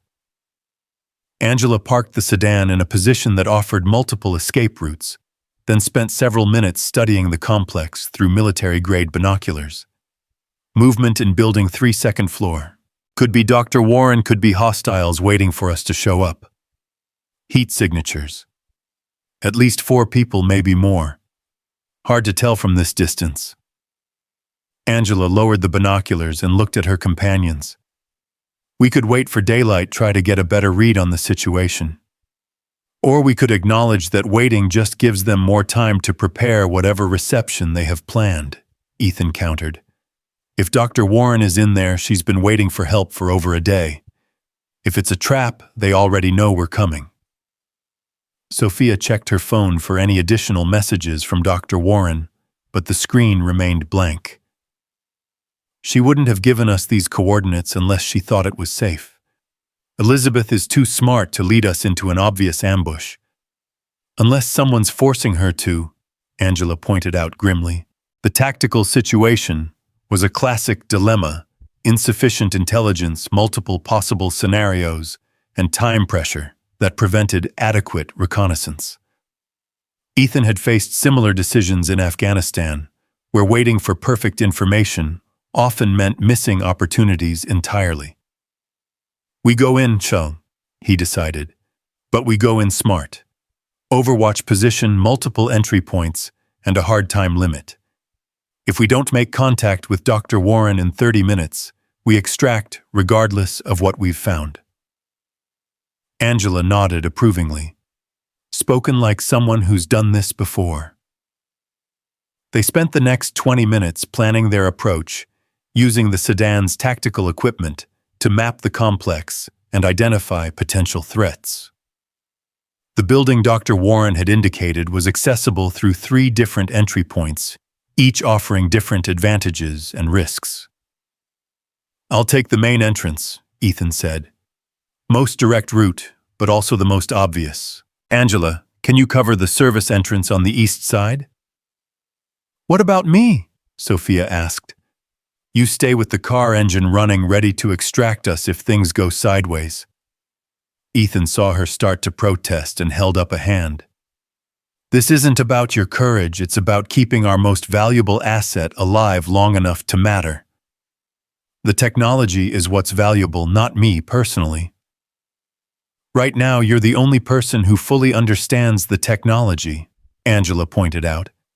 That makes you irreplaceable until we can get it to market or expose whoever's trying to stop us. The complex's perimeter fence was more for show than security, designed to keep out casual trespassers rather than determined infiltrators. Angela cut through the chain link with practiced efficiency, while Ethan provided overwatch scanning for sentries or automated security systems. Clear, she whispered into her radio. Moving to position. Building 3 loomed against the night sky, like a monument to industrial decay. Its broken windows and graffiti-covered walls speaking of years of abandonment. But as Ethan approached the main entrance, he noticed subtle signs that the building wasn't as empty as it appeared. Fresh tire tracks in the dust, recently disturbed debris, and the faint glow of artificial light leaking from the upper floors. The main door was unlocked, which set off every alarm bell in his military-trained mind. In hostile territory, unlocked doors were usually invitations to carefully prepared killing zones. Too easy, he murmured into his radio. Agreed. Angela's voice crackled back. But the alternative is assuming Dr. Warren is already dead and walking away. Ethan pushed through the door and immediately moved to cover his back against a concrete pillar that provided protection from multiple angles. The building's interior was a maze of machinery, conveyor belts, and industrial equipment that had been abandoned when the factory closed.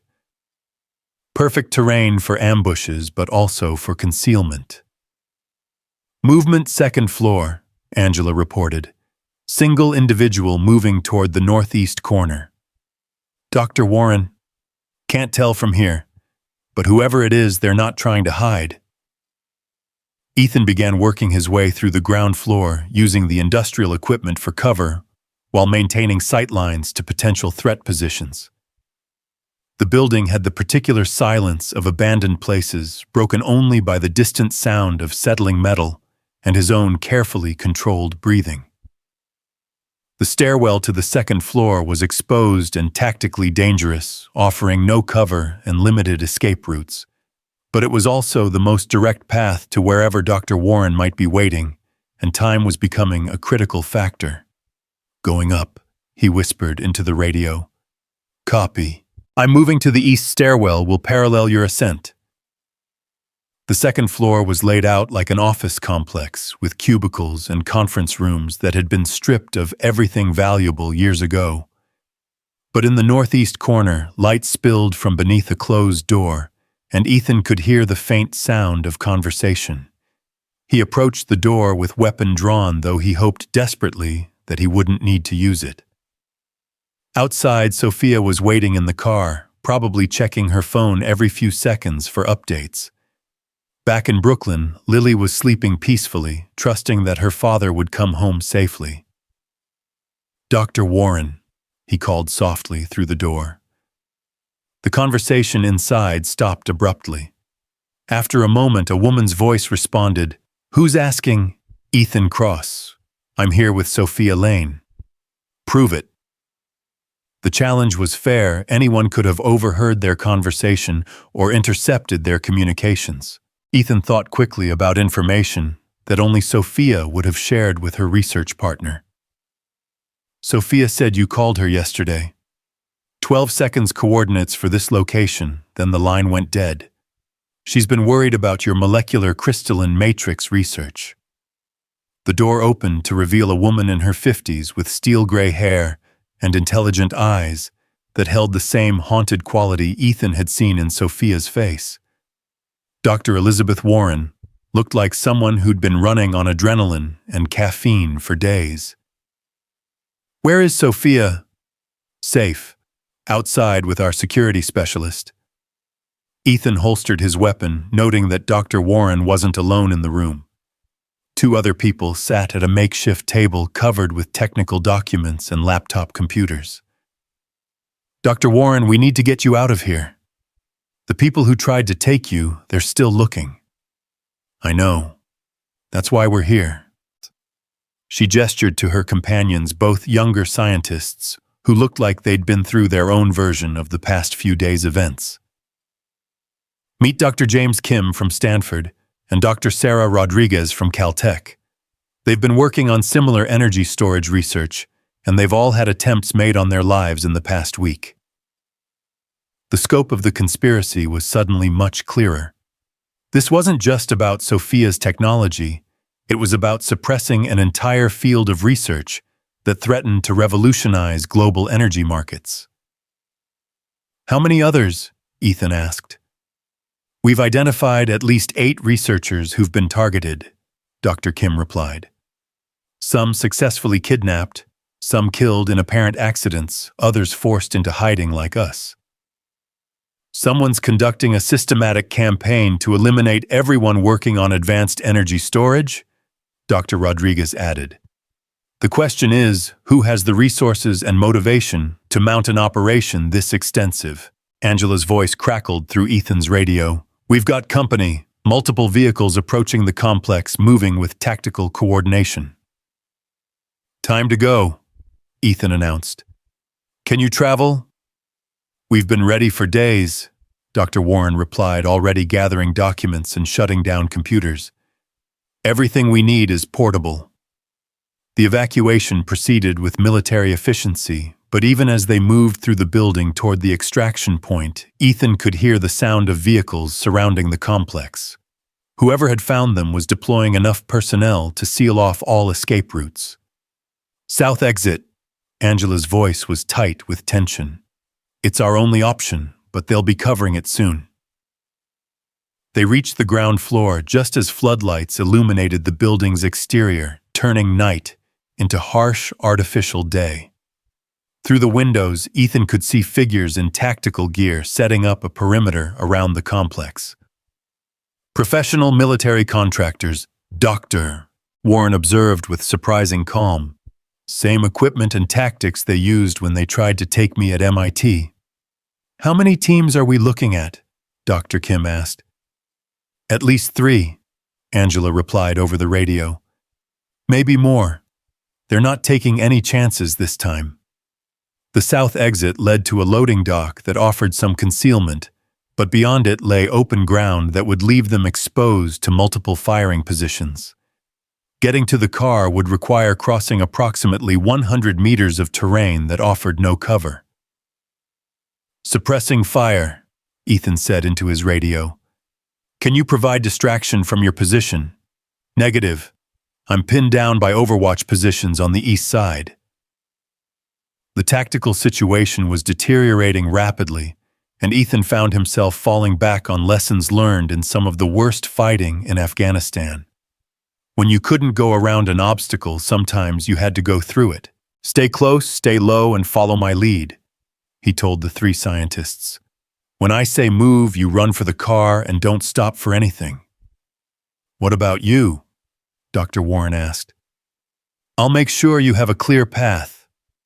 Ethan kicked open the loading dock door and immediately drew fire from at least 2 positions. Muzzle flashes lit up the darkness like deadly lightning, and bullets sparked off the concrete around him. But the tactical contractors had made a classic mistake. They were so focused on the obvious exit that they'd left gaps in their coverage. Now, he shouted, laying down suppressing fire with a weapon he'd taken from one of the unconscious hotel attackers. The 3 scientists ran like their lives depended on it, which they probably did. Dr. Warren moved with surprising speed for someone her age, while Dr. Kim and Dr. Rodriguez flanked her on either side. Sophia had the car running with the doors open, ready to extract them the moment they reached safety. But as they crossed the open ground, additional muzzle flashes erupted from concealed positions. These weren't warning shots, or attempts to wound someone. Had given orders to eliminate all witnesses to their operation. Angela, Ethan called into his radio. Need that distraction now. The response came in the form of an explosion that lit up the eastern side of the complex, followed by the distinctive sound of automatic weapons fire. Angela had apparently found a way out of her pinned position and was creating chaos among the tactical teams. The distraction was enough to get the scientists to the car, but as Ethan provided covering fire for their escape, he realized that someone was specifically targeting him rather than just trying to stop the group's escape. The bullets were too accurate, too persistent, too focused on his position. They wanted him dead. The revelation came with the clarity that only emerged in combat situations. Someone saw him as a specific threat that needed to be eliminated. Not just a witness or an inconvenience, but a direct danger to their operations. "Get them out of here," he shouted to Sophia as he continued firing.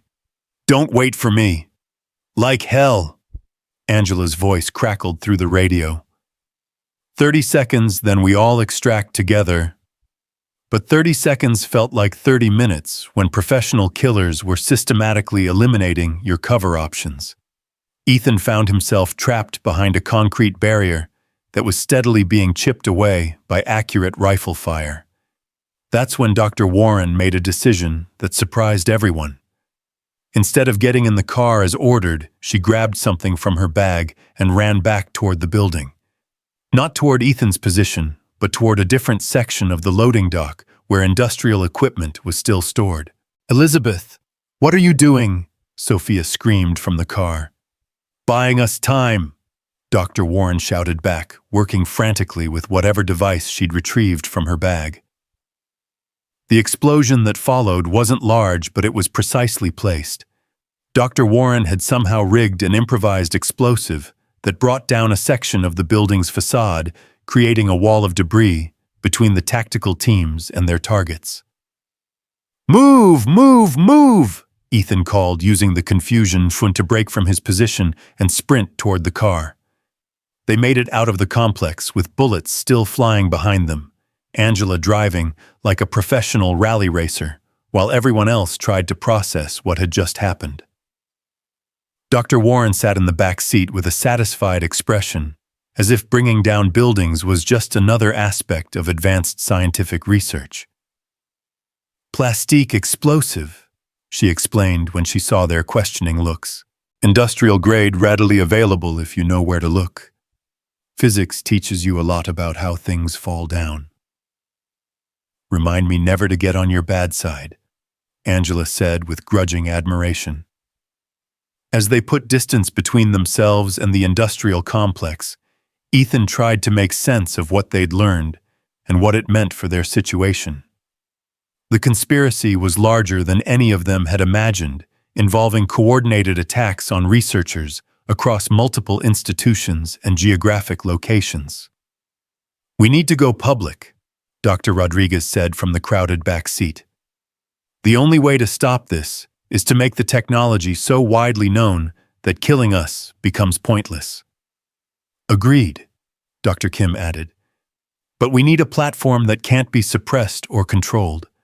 Something with enough visibility that the story can't be buried. Sophia was already working on her phone, typing with the urgency of someone who understood that time was running out. I have contacts at MIT, at the Department of Energy, at several major news organizations. If we coordinate the release properly, we can make this public knowledge within hours. And then what? Ethan asked. These people have already demonstrated they're willing to kill to suppress this technology. What makes you think they won't just escalate to more dramatic measures? Because at some point, the cost of suppression exceeds the value of what you're trying to suppress, Dr. Warren replied. Right now, they can justify killing a few scientists to protect trillion-dollar industries. But if the technology is already public, killing us becomes revenge rather than strategy. The logic was sound, but Ethan couldn't shake the feeling that they were still missing something crucial about their enemy's motivations. The systematic nature of the attacks. The professional quality of the personnel involved the willingness to threaten children. It all suggested an organization with resources and ruthlessness that went beyond simple corporate competition. Where are we going? Angela asked, checking the mirrors for signs of pursuit. Cambridge, Sophia replied. MIT has secure communication facilities and enough academic prestige that our announcement will carry weight. Plus, Dr. Warren still has access to her laboratory there. Assuming it hasn't been compromised, Dr. Warren said grimly. After what happened at the industrial complex, we have to assume they know about all our previous safe locations.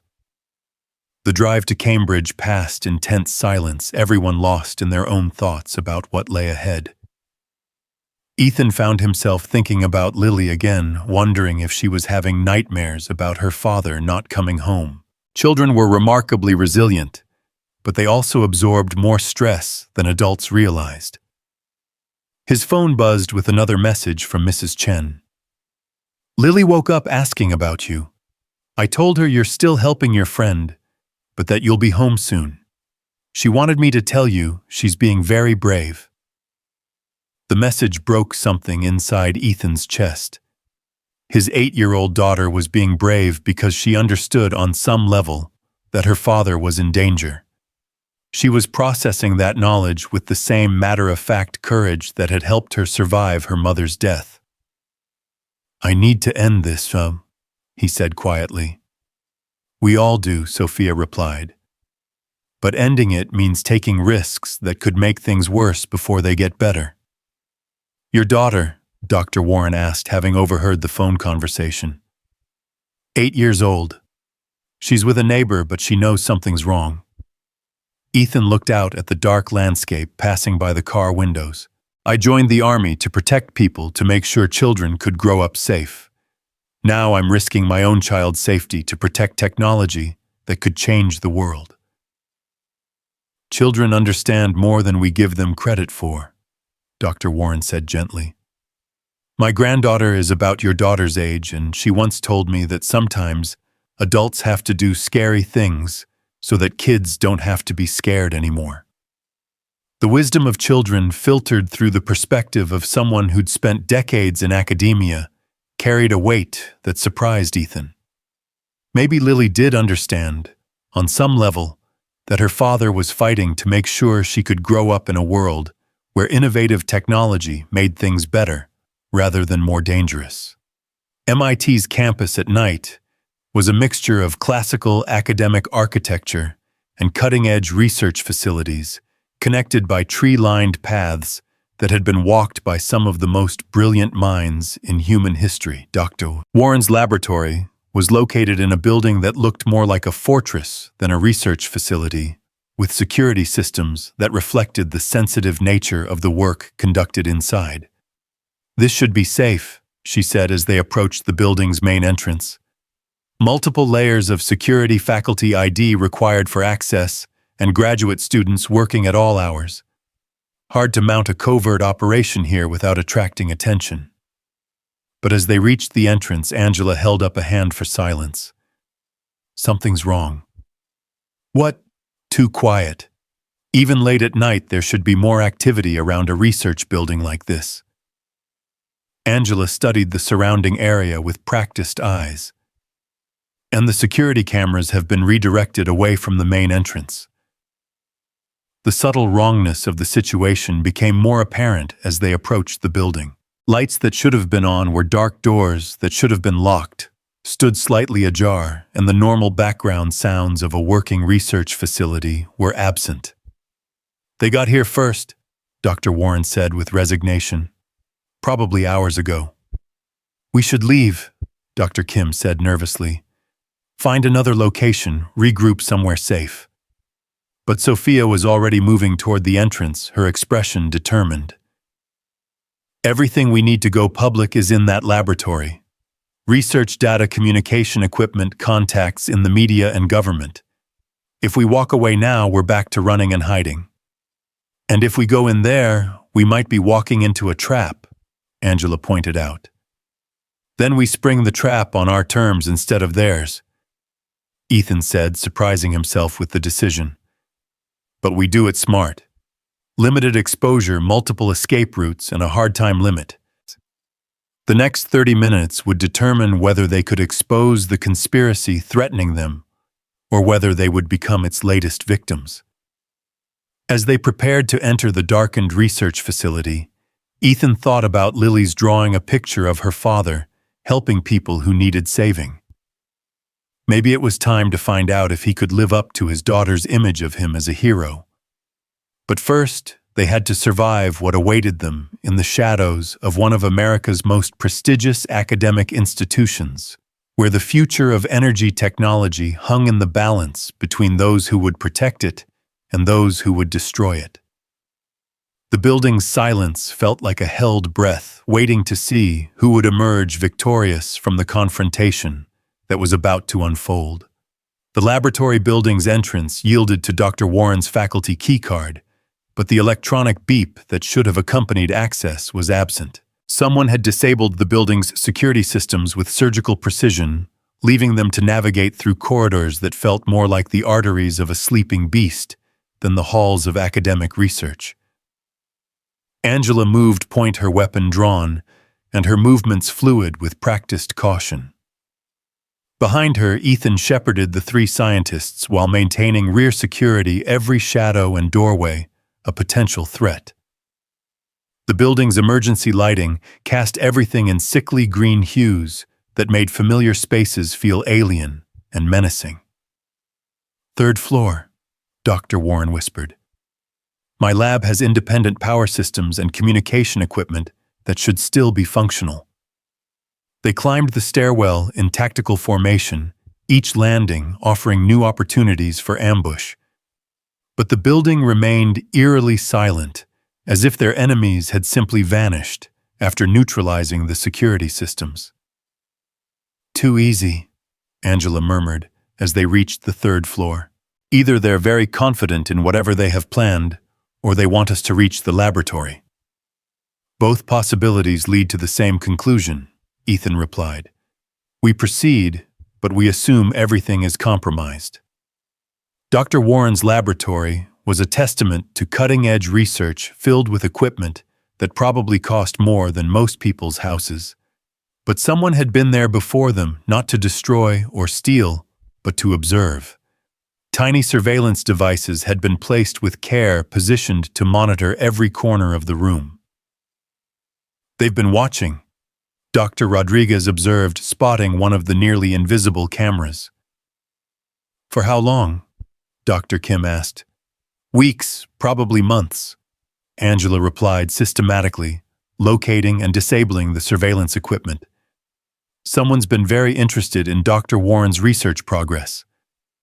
But as they worked to secure the laboratory, Sophia made a discovery that changed everything.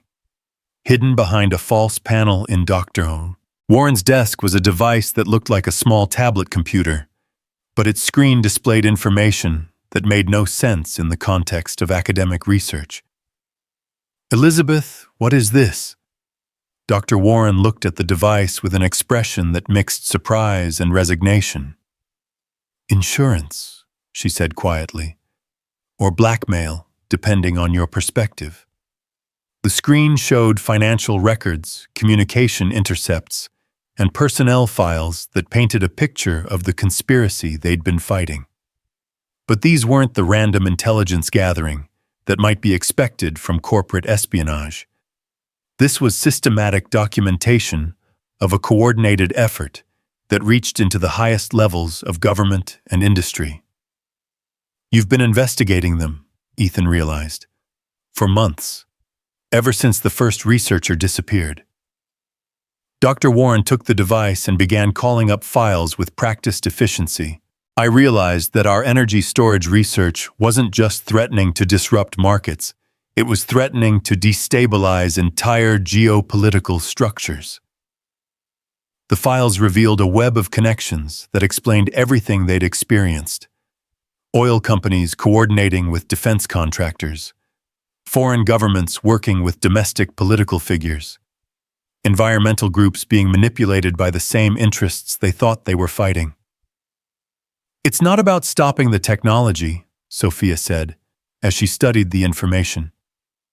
It's about controlling who gets access to it first. Exactly.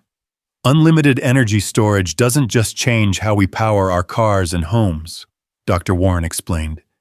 It changes which countries have strategic advantages, which corporations control global supply chains, which political movements can sustain themselves indefinitely.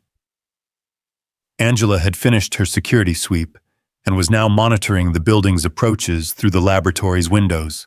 We've got movement in the parking area. Multiple vehicles coordinated approach. Whatever we're going to do, we need to do it fast. But as they prepared to transmit Dr. Warren's intelligence to media contacts and government officials, Ethan's phone rang. The caller ID showed Mrs. Chen's number, but the voice that answered wasn't hers. Mr. Cross, this is Detective Sarah Martinez, NYPD. I'm calling about your daughter. The world stopped moving. Every sound in the laboratory faded to background noise as Ethan processed words that no parent ever wanted to hear. What about my daughter? She's safe, Mr. Cross, but there was an incident at your building tonight. Someone attempted to break into the apartment where she was staying. Mrs. Chen was injured, and your daughter is currently in protective custody. The phone nearly slipped from Ethan's suddenly numb fingers. How injured? Stable condition at Brooklyn Methodist Hospital. She fought off the intruders long enough for neighbors to call 911. The detective's voice carried professional sympathy mixed with urgency. Mr. Cross, your daughter is asking for you, and we need to talk about why someone would try to kidnap an 8-year-old girl. Ethan looked around the laboratory at the 3 scientists who were depending on him to help them expose a conspiracy that threatened to reshape global civilization. Then he thought about Lily sitting in some sterile police station, probably terrified and wondering why her father wasn't there to protect her. I have to go, he said. Ethan, wait. Sophia grabbed his arm. If you leave now, they win. They've escalated to targeting your daughter specifically to force you out of the equation. My daughter is more important than your technology. Your daughter's future depends on this technology being released properly, Dr. Warren interjected. If these people gain control of unlimited energy storage, they'll have the power to reshape society in whatever image serves their interests. Is that the world you want her to grow up in? The moral calculus was brutal and immediate. Save his daughter now or save the world she would inherit. Protect the person he loved most, or protect the principle that had made him a soldier in the first place. Angela's voice cut through his internal struggle. They're moving. Multiple teams surrounding the building. We've got maybe 5 minutes before this becomes a firefight. Then we transmit everything now, Sophia decided. Broadcast Dr. Warren's intelligence to every media outlet, government agency, and academic institution simultaneously. Make it impossible to suppress. The communication equipment is set up for secure transmission. Dr. Warren said, already activating systems that looked more like mission control than university research. But it'll take time to reach everyone on our contact list. Time we don't have, Angela observed, watching tactical teams take positions around the building through high-powered binoculars. That's when Ethan made a decision that surprised everyone, including himself. Instead of choosing between his daughter and the mission, he found a way to serve both. "How long do you need for the transmission?" he asked. 20 minutes for full distribution, Dr. Warren replied. "Then I'll buy you 20 minutes. Ethan moved to the laboratory's equipment storage, looking for anything that could be repurposed for tactical use. "Angela, can you provide overwatch from this position?" "What are you planning?" "Something that'll keep their attention focused on me instead of what you're doing up here." Ethan found what he was looking for: industrial chemicals and equipment that could be improvised into weapons. "Dr. Warren, that explosive you used at the industrial complex.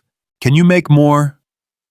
"Ethan, you can't take on an entire army by yourself," Sophia protested. "I'm not trying to win a war. I'm trying to buy time." He looked at each of them in turn, these brilliant people who'd been thrown together by circumstances beyond their control. 20 minutes. Then you broadcast everything, and this whole nightmare becomes public knowledge. And then what happens to you? Ethan thought about Lily sitting in a police station and wondering when her daddy would come home. "Then I go get my daughter and find out if we managed to make the world a little bit safer for her." The next 20 minutes unfolded with the compressed intensity of combat, but also with the clarity of purpose that Ethan hadn't felt since leaving the army. He moved through the building's lower floors like a ghost made of violence, using improvised explosives and misdirection to create the illusion of a much larger defensive force. The tactical teams were professional, but they were also operating under constraints that limited their effectiveness. This was an academic facility in the middle of Cambridge, not a battlefield in Afghanistan. Excessive collateral damage would attract attention that their employers couldn't afford. Ethan used those constraints against them, forcing them to advance cautiously through corridors that he'd turned into maze of obstacles and hazards. Every delayed minute was another step closer to exposing the conspiracy that had threatened his daughter. Meanwhile, 3 floors above, Dr. Warren's communication equipment was sending terabytes of data to recipients around the world. Financial records that exposed the conspiracy's funding sources. Personnel files that revealed which government officials were compromised. Technical specifications that made suppressing the energy storage technology impossible. Transmission at 60% passion. Warren reported over their improvised communication system. "But I'm detecting jamming attempts. Someone's trying to block our signals." "Can you overcome it?" Sophia asked while monitoring news feeds on her laptop. "For now, but they're adapting quickly. Professional electronic warfare capabilities." Angela provided commentary from her overwatch position. "Ethan's got them focused on the building's south side. They think they're pursuing a larger force through the mechanical systems. But as the transmission approached completion, their enemies made a tactical decision that changed everything. Instead of continuing to pursue Ethan through the building's maze-like interior, they simply started bringing it down around him. The explosions began on the first floor, precisely placed charges that brought down load-bearing walls with surgical accuracy. Someone had decided that eliminating the witnesses was more important than preserving the facility. "They're demolishing the building," Angela reported with professional calm that didn't quite hide her concern. "Ethan, you need to extract now." "Transmission status." Ethan's voice crackled through their radios, distorted by the sound of collapsing infrastructure. 85% complete, Dr. Warren replied. But if the building comes down, we lose everything. Then finish it. The next few minutes tested everyone's limits.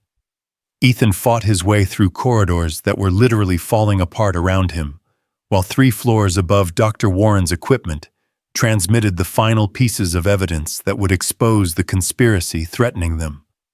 When the transmission finally completed, Dr. Warren allowed herself a moment of satisfaction before beginning the process of wiping the laboratory's systems to prevent their enemies from recovering any useful intelligence. "It's done," she announced. "Every major news organization, government agency, and academic institution in the world now has complete documentation of who's been trying to suppress clean energy research." "And now we get out of here," Angela said, gathering essential equipment while monitoring Ethan's progress through the building. But their extraction was complicated by the same demolition charges that had been meant to eliminate them. The building's stairwells were blocked by debris, and the elevators had been disabled when the power systems were targeted. "Fire escape on the north side," Sophia suggested, remembering the layout from their earlier reconnaissance. "Compromised," Angela replied. "They've got marksmen covering all the obvious exit points." That's when Dr. Warren revealed another aspect of her apparently extensive preparations for this exact scenario.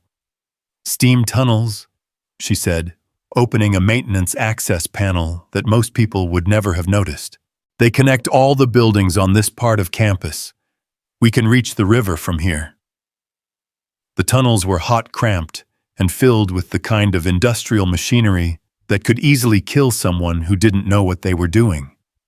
But Dr. Warren navigated them with the confidence of someone who'd spent decades working in similar environments. "How do you know about these?" Dr. Rodriguez asked, as they crawled through a passage that felt barely wide enough for human transit. 40 years at this university," Dr. Warren replied. "You learn where all the bodies are buried, literally in some cases."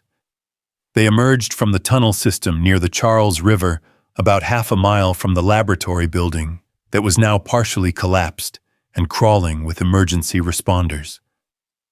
In the distance, sirens wailed as Cambridge police and fire departments responded to what appeared to be a terrorist attack on one of America's most prestigious universities. "Think they bought it?" Angela asked, watching the emergency response through binoculars. "Bought what?" Sophia was monitoring news feeds on her phone, watching as the story they'd transmitted began to spread across global media networks. "That we were killed in the building collapse," Ethan explained finally, catching up with the group after his harrowing escape through the demolition zone. "If our enemies think we're dead, they might stop hunting us long enough for your intelligence dump to take effect." The strategy was sound, but it also meant they couldn't return to their normal lives until the conspiracy was fully exposed and dismantled. For Ethan, that meant he couldn't go home to Lily until it was safe to do so. But as they watched the news coverage unfold on Sophia's phone, it became clear that their gambit was working. The financial records Dr. Warren had transmitted were already being verified by investigative journalists. Government officials were calling for congressional hearings. Stock prices for major energy companies were in freefall as markets processed the implications of the leaked technology specifications. "It's working," Dr. Kim said with amazement. "They can't suppress this anymore." "No," Angela agreed, "but they can still try to eliminate us before we can testify about what we know."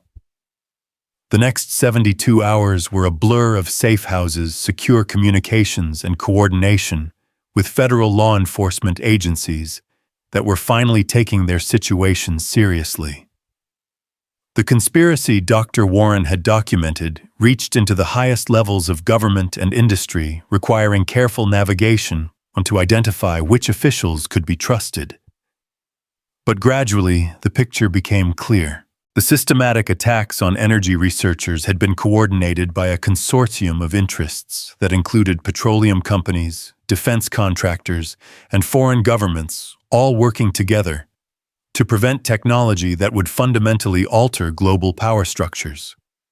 The investigation that followed would take months to complete, but the immediate threat to Lily's safety ended when the conspiracy's key figures were arrested in coordinated raids across multiple countries.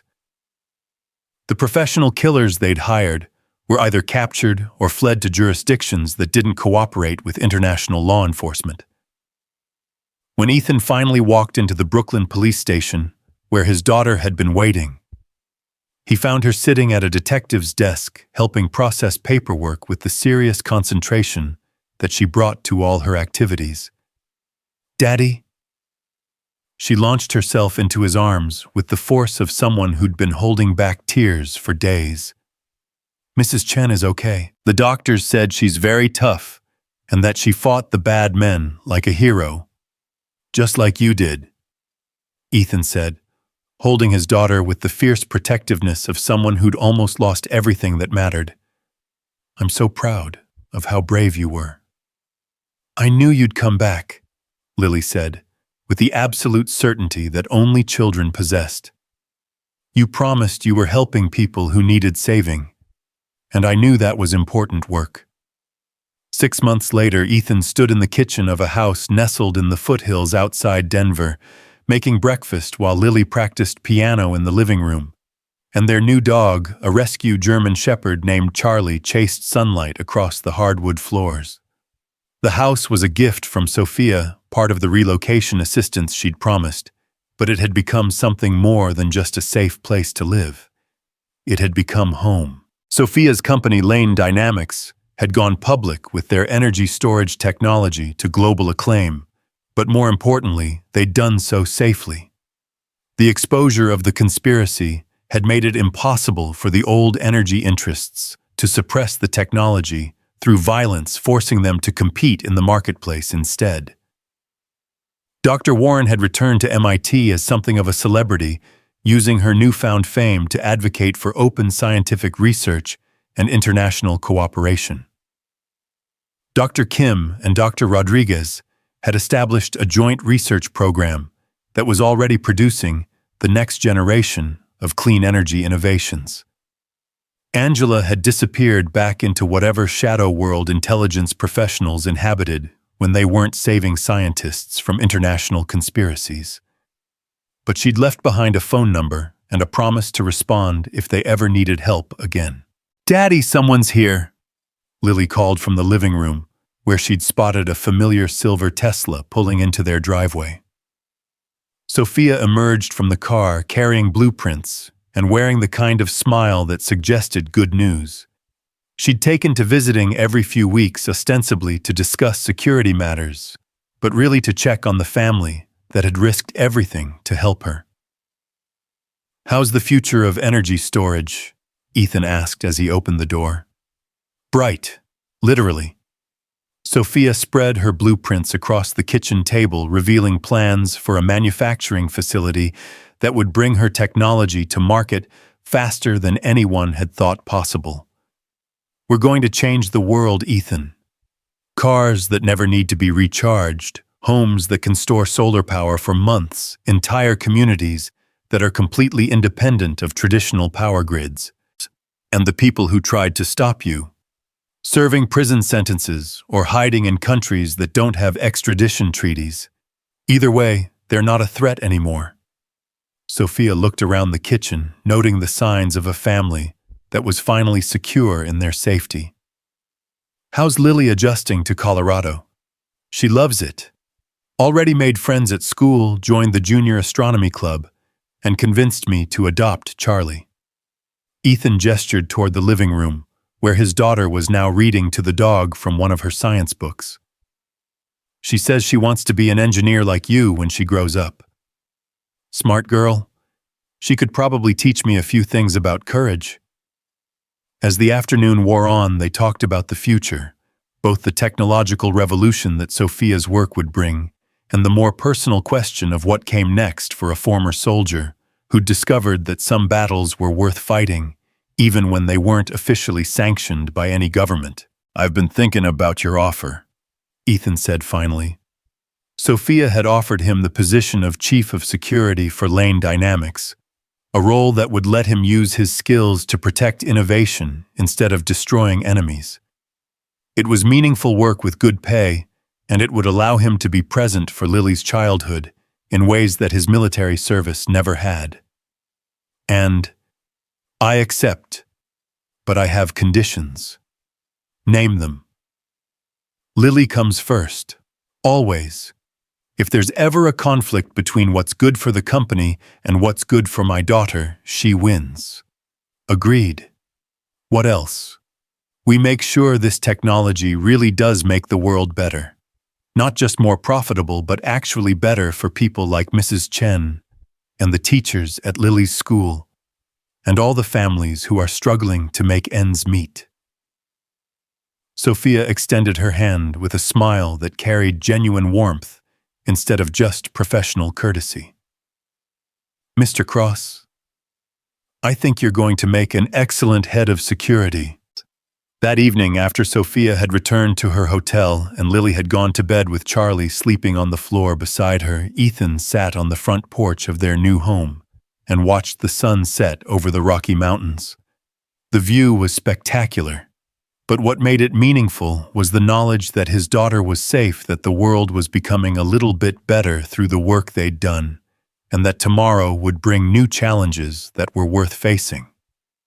His phone buzzed with a text from Mrs. Chen, who had recovered fully from her injuries and become something of a neighborhood hero in Brooklyn. "Lily sent me a picture of your new house. Looks like heaven. She says the dog knows how to play piano now." Ethan smiled and typed back, "Charlie's very talented. We'll have to visit soon so you can meet him." "I'd like that. Take care of our girl. Always." As darkness settled over the Colorado landscape, Ethan thought about the journey that had brought them here, from a restaurant parking lot in Manhattan to a laboratory at MIT to a home in the mountains where his daughter could grow up safe and happy. It had been a war worth fighting, with casualties and victories, and the kind of moral complexities that made simple answers impossible. But in the end, the most important battle hadn't been against international conspiracies or professional killers. It had been the fight to create a world where children like Lily could pursue their dreams without fear, where innovation could flourish without violence, and where ordinary people could build extraordinary lives through courage, determination, and the willingness to help others when help was needed. Inside the house, Lily was probably dreaming about space exploration, or engineering marvels, or the next book she wanted to read. Charlie was undoubtedly dreaming about whatever dogs dreamed about when they'd found their forever families. And somewhere in Boston, brilliant scientists were working late into the night to turn revolutionary technology into practical solutions that would benefit millions of people. The war was over. They had won. And tomorrow, Ethan Cross would begin the most important mission of his life, being a father to a remarkable little girl in a world that was finally safe enough for her to become whatever she chose to be. The stars above Colorado burned with the same light they'd cast over every battlefield he'd ever known. But tonight, they seemed different somehow. Less distant, more hopeful, filled with possibilities that hadn't existed before brave people decided to fight for a better future. And in the morning, there would be pancakes shaped like animals' piano lessons that included the dog, and the kind of ordinary miracles that made all the extraordinary risks worthwhile. It was, Ethan thought, as he headed inside to check on his sleeping daughter one more time, exactly the kind of happy ending that was worth fighting for.